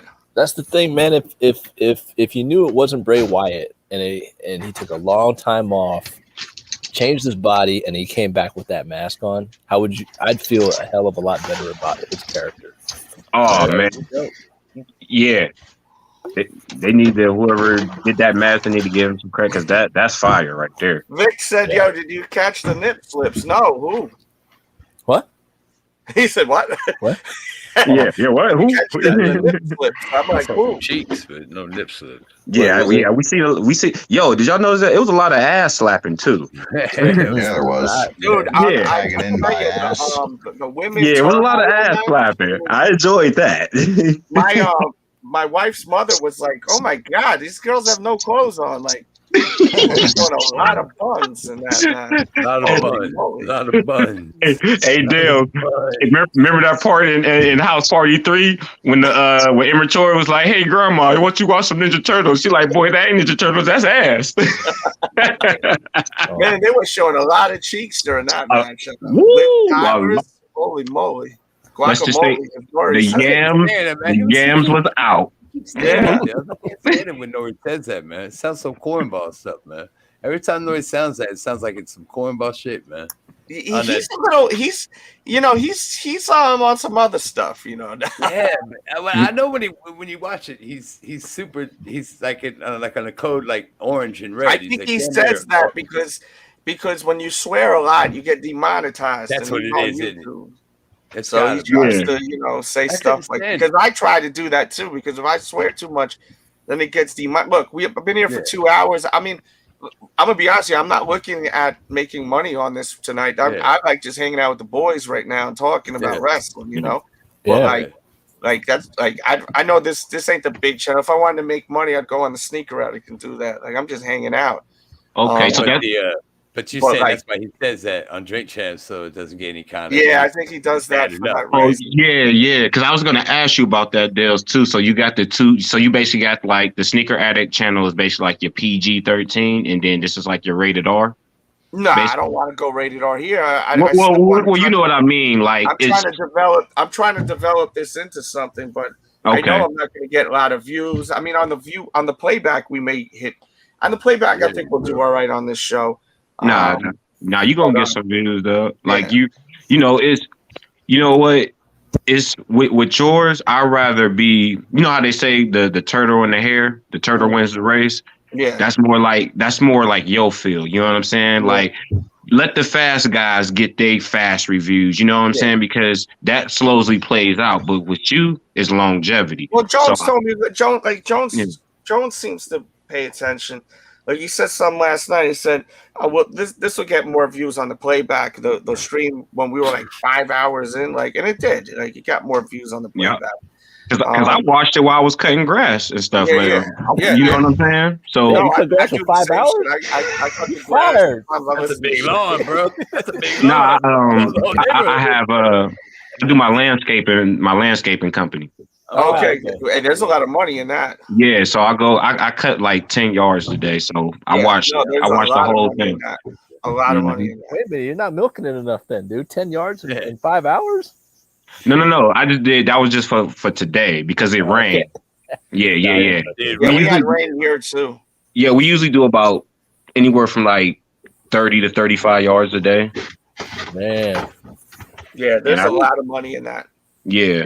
And the cheapest yard I usually charge if it's a small yard, like $25 front back. So there was 2 quick slips tonight. He said Dana was all over Twitter about, of course, Dana's the drama queen on Twitter. She needs to chill. But yeah, I guess she slipped with the nip. Oh, it's gonna happen, man. Yeah, well, we ain't care about the nips. We care about them cheeks today. Oh, the cheeks were out and about. Jesus. Yeah, the yams was out. Wait, was it Liv Tyler? Or not? Liv Tyler, though. She looked freaking hot tonight. You know who got some cheeks? It's Thunder Rosa. When she wears them blue tights, I was like, holy bro, crap. You saw that tweet too, huh? No, I didn't see that tweet. What tweet? She's like, she said something about yams or something like that. Dude, when she wears those blue tights, she looks crazy. Yeah. And they be knowing they got the her like that. I never looked at her like that. So she wore them blue tights. I never did. I always respected the wrestling, and I still respect the wrestling. But I was like, but damn, they be looking good though. You got to be like, damn, y'all looking good. You see it, but listen, it's not all about the looks. You see that last match, man. That last match was crazy. Yeah, Them girls stole the show. They did. Did you hear that whip? Oh my god! Yes, you see that whelps on her wrist. Yes. Oh, man, I turned my head and I didn't catch it, but I heard that noise. I was like, "Holy shit! What happened?" Yo, that shit sound like some dominatrix shit. Like she, like that. That's nasty. Hey, you remember how when Sable used to come out when the whip would come out before the lion roar? That's what that sound like. That straight whip, like that shit was loud as hell, bro. It left a pretty good mark. Yeah, it did, because you see how she looked at it, and she looked back up at the ring, was like, oh, like, this shit really hurt. It had to. She probably like, I ain't got an ass whooping like this since I was probably 12 years old.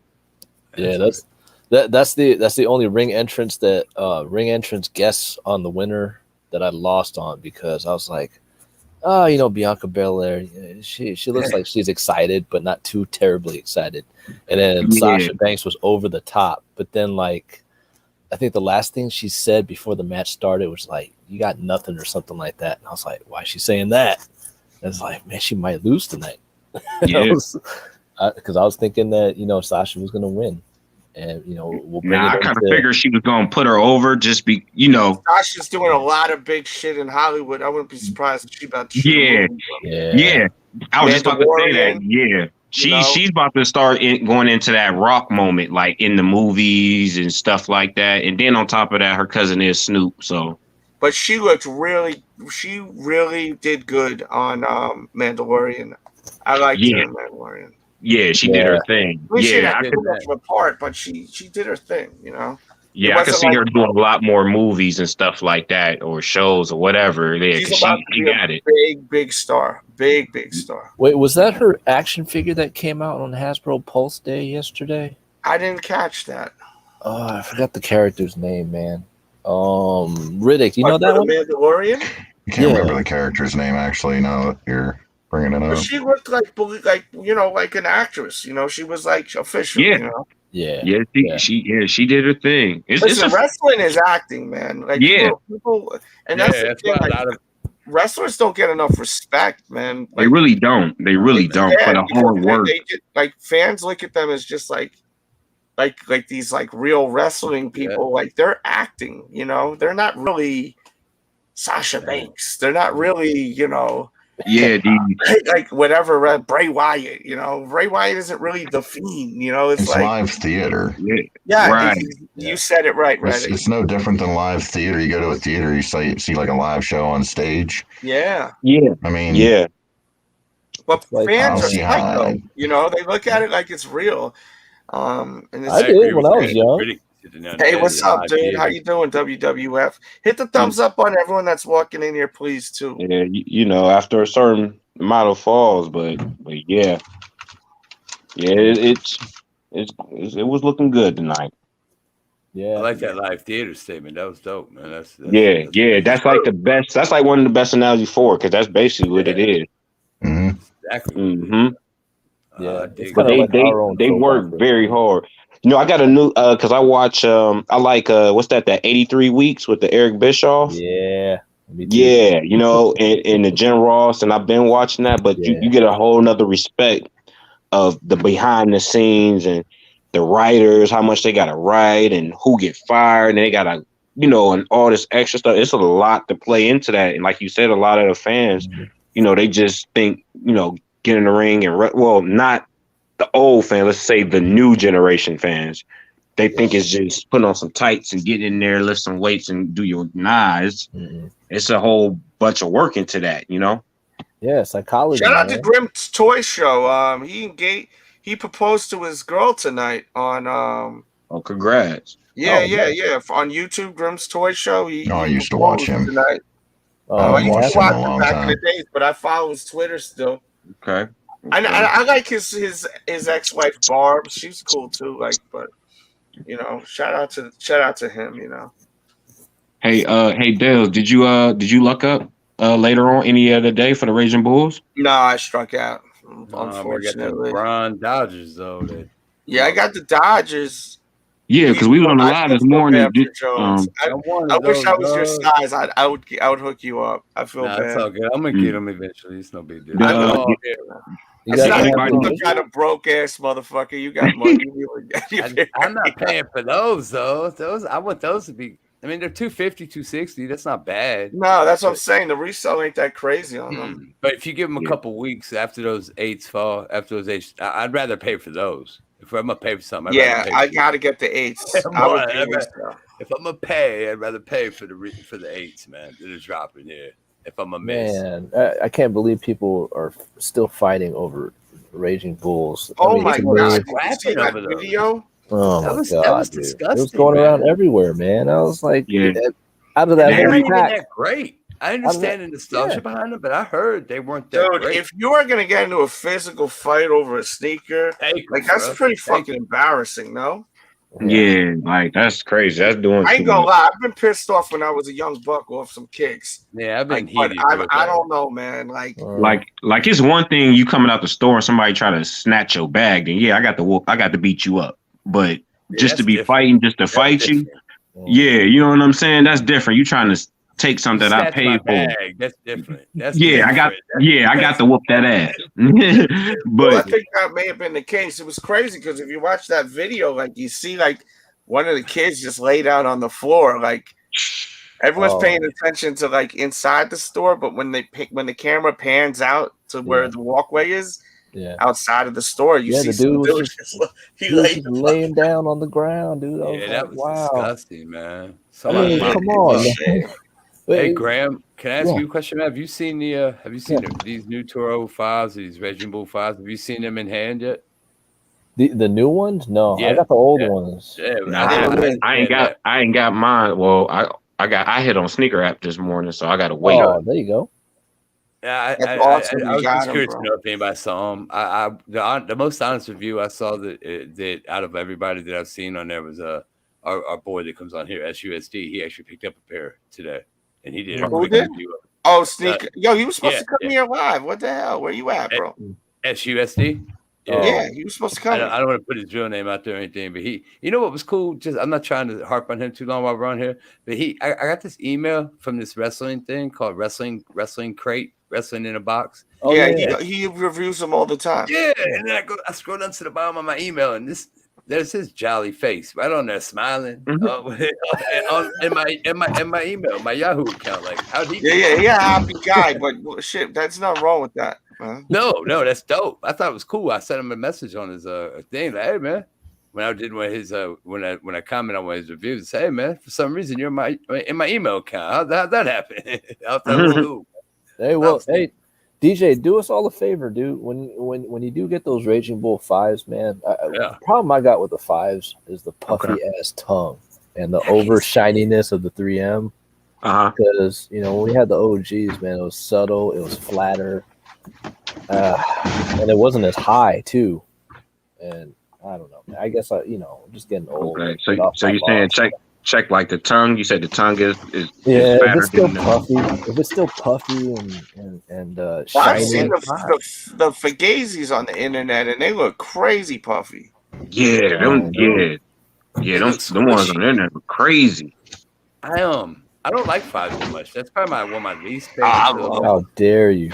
I love you? the 6s more. I love the 6s so much more. I was happy Ali Frazier got his pair. I know Ali got it? Nice. Yeah. Yeah, and I was too. I was genuinely happy for him. Like, I hated if he didn't get him, I would have been pissed off because I didn't get him. That's how I was this morning. I was genuinely happy because I missed out on the first pair. You know what I'm saying?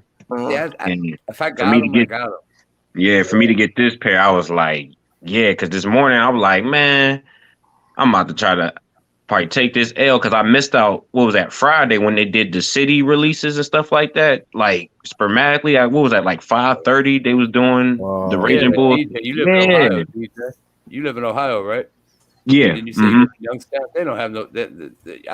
I'm in Cincinnati. They don't have the city releases here for us, man. Yeah, right. So it's they're only in big cities, bro, like New York, California, dude. Atlanta. I was on that app. I was on that app for San Francisco, and within seconds, boom. I was just like, okay, well, see whatever. That DJ San Francisco. You know what I'm saying? We ain't getting that in Ohio. We ain't getting that. Yeah, the closest we get is to when we doing like the reserves for the 3 cities. Like I get Akron, Columbus, like PA and stuff. I could try, but I don't even try for that, man. But I take L's on those. Man, it's hard, man. Yeah, it's really especially for us. Recently that I found to be extremely comfortable. Very surprised by. Yeah. Let's see. Really got some gems. So. Yeah, dude. I don't know if it's a gem, but I just found it to be extremely comfortable. It says Project Rocks. Okay. Under Armour Project Rock. Oh yeah. That looked pretty. That looked comfortable. That Miz. This it's so comfortable. I was surprised, like big time surprised. So I got these ones, and then I got a different color. Got these. Really, you got 2 of them. Nice. Oh, okay. They're not bad looking at all. They're not bad. Better than the Kyries and shit. Yeah. Better than the Currys. Ugh. They look like, Currys, excuse me. Yeah, you know what I meant. I'm just like those are patties on that. Curry like 1s and 2s. Good walking shoes too. Buddy, patties. Dude, I could wear these like all day and night. I could wear them as socks. Oh man, like, that's how comfortable they are. That's the best feeling. Hey, you know what? You know what? Surprisingly, was comfortable to me. Those navy blue 3s. Oh yeah. Yo, those are mad comfortable. I don't know if they felt comfortable to any of y'all if y'all got them, but them navy blue 3s. I got them. No, yeah. I didn't get them. No, yo, I didn't even try. I got them. I'm getting in sneakers again. Sold off a lot of my collection. Then I have built it back up. I kept the ones that really were important to me. But okay. I was really shocked by that 3. I was shocked that it was that comfortable. One that my all-time favorite shoe, and Delz will appreciate this, is the Reebok Pump. Yeah, because back in the day, that was like, and he knows, back in the day, you had to have that shoe. And so yeah, I did get the Omni. Oh, the leather on there I heard is real good. Oh, It's really good. Ridiculous, bro. Oh yeah. Yeah, I got a pair from Reebok. I couldn't believe how soft the leather was. Buddy, that joint is nice. Hey guys, I'm not gonna lie to you. It's 2 a.m. I'm tired, but if y'all want to hang out, I can just camp down. It's up to y'all. Oh no, I hear you. I'm literally doing this so I don't fall asleep. Yeah, hey, I'm gonna plug this new show on Amazon, man. Called whatever you want. Now man, you better not plug nothing without running it by me. Nah, that show Amazon. That show on it's Amazon Prime. It's a little spooky show. It's called Them. It is really good. I'm not perfect. It's 10 episodes, and I'm gonna finish it. You were telling me a good show. Yeah, I remember what you were talking about. And I'm gonna finish it tonight. I gotta go to bed. I'm exhausted. I didn't know if you guys were hanging out or not, but I could just leave. But I'm tired. Have a good night. Yeah, man. I got a channel. It's just about my. Good night, man. All right, I got a channel. I just ride my bike, put my GoPros on, and record it and edit it together, and just throw it up on YouTube. It's just for my own personal. Yeah, check him out. Check him out. Check Reddick out, please, guys. Yeah, we'll do, man. You got a collection there too, man. Yeah, maybe I'll have to start filming that. Get that. You got to come by again and show that off, but just have headphones. I'll have to make a channel. I'll have to make a channel. I'll have to make a channel for that. Dude, you have too much cool shit not to do shit that I've seen. Yeah, you got some shit. That's insane. Delz, man, you should really explore your Delz toy show and really expand it from Funkos. You go get somebody like Riddick on here and get Shannon on here. Delz toy show got nothing going on. That shit is just for fun. Dude, hey, I'd rather him just pop on my channels just for fun. I just one of these days just pop up on the sneaker rack and then I'll cut it and throw it on the Delz show. But I want him to get some eyes. Yeah. All right. So, all right, guys. Yo. Okay. All right. Thank you all, guys. Take it easy. Man. Take it easy, everybody. Later, guys. Yo, thank you all for coming through tonight. I had fun. I didn't expect us to be up this late, but that's fine. I'm going to try to do this again. If you want me to go live tomorrow, please leave comments, share the video, thumbs it up. Let's get some exposure on this new channel. All in all, I really enjoyed day one of WrestleMania. I love that it's a 2-day thing. I like that it's not so effing long because it's exhausting for me to watch like a 6-7 hour show. But I had a lot of fun tonight. If you watch on the playback, I'll have some pop-ups. Watch some other content. I have in the description box a tribute that I did to DMX. I really would love you to watch it. If you're hanging out right now watching live, it would really make me happy if you watched it. If you haven't yet, DMX tribute. I'm gonna put it in the chat right now. Watch that because it came from the heart, man. I'm really upset about DMX passing away. He was one of my favorite rappers, and check it out, man. Rest in peace to DMX once again, one of my favorite rappers ever, and it's crazy. I just can't believe he passed away. So check out that video, and all in all, once again, I really loved WrestleMania. Top matches of the night. I love this Cesaro match.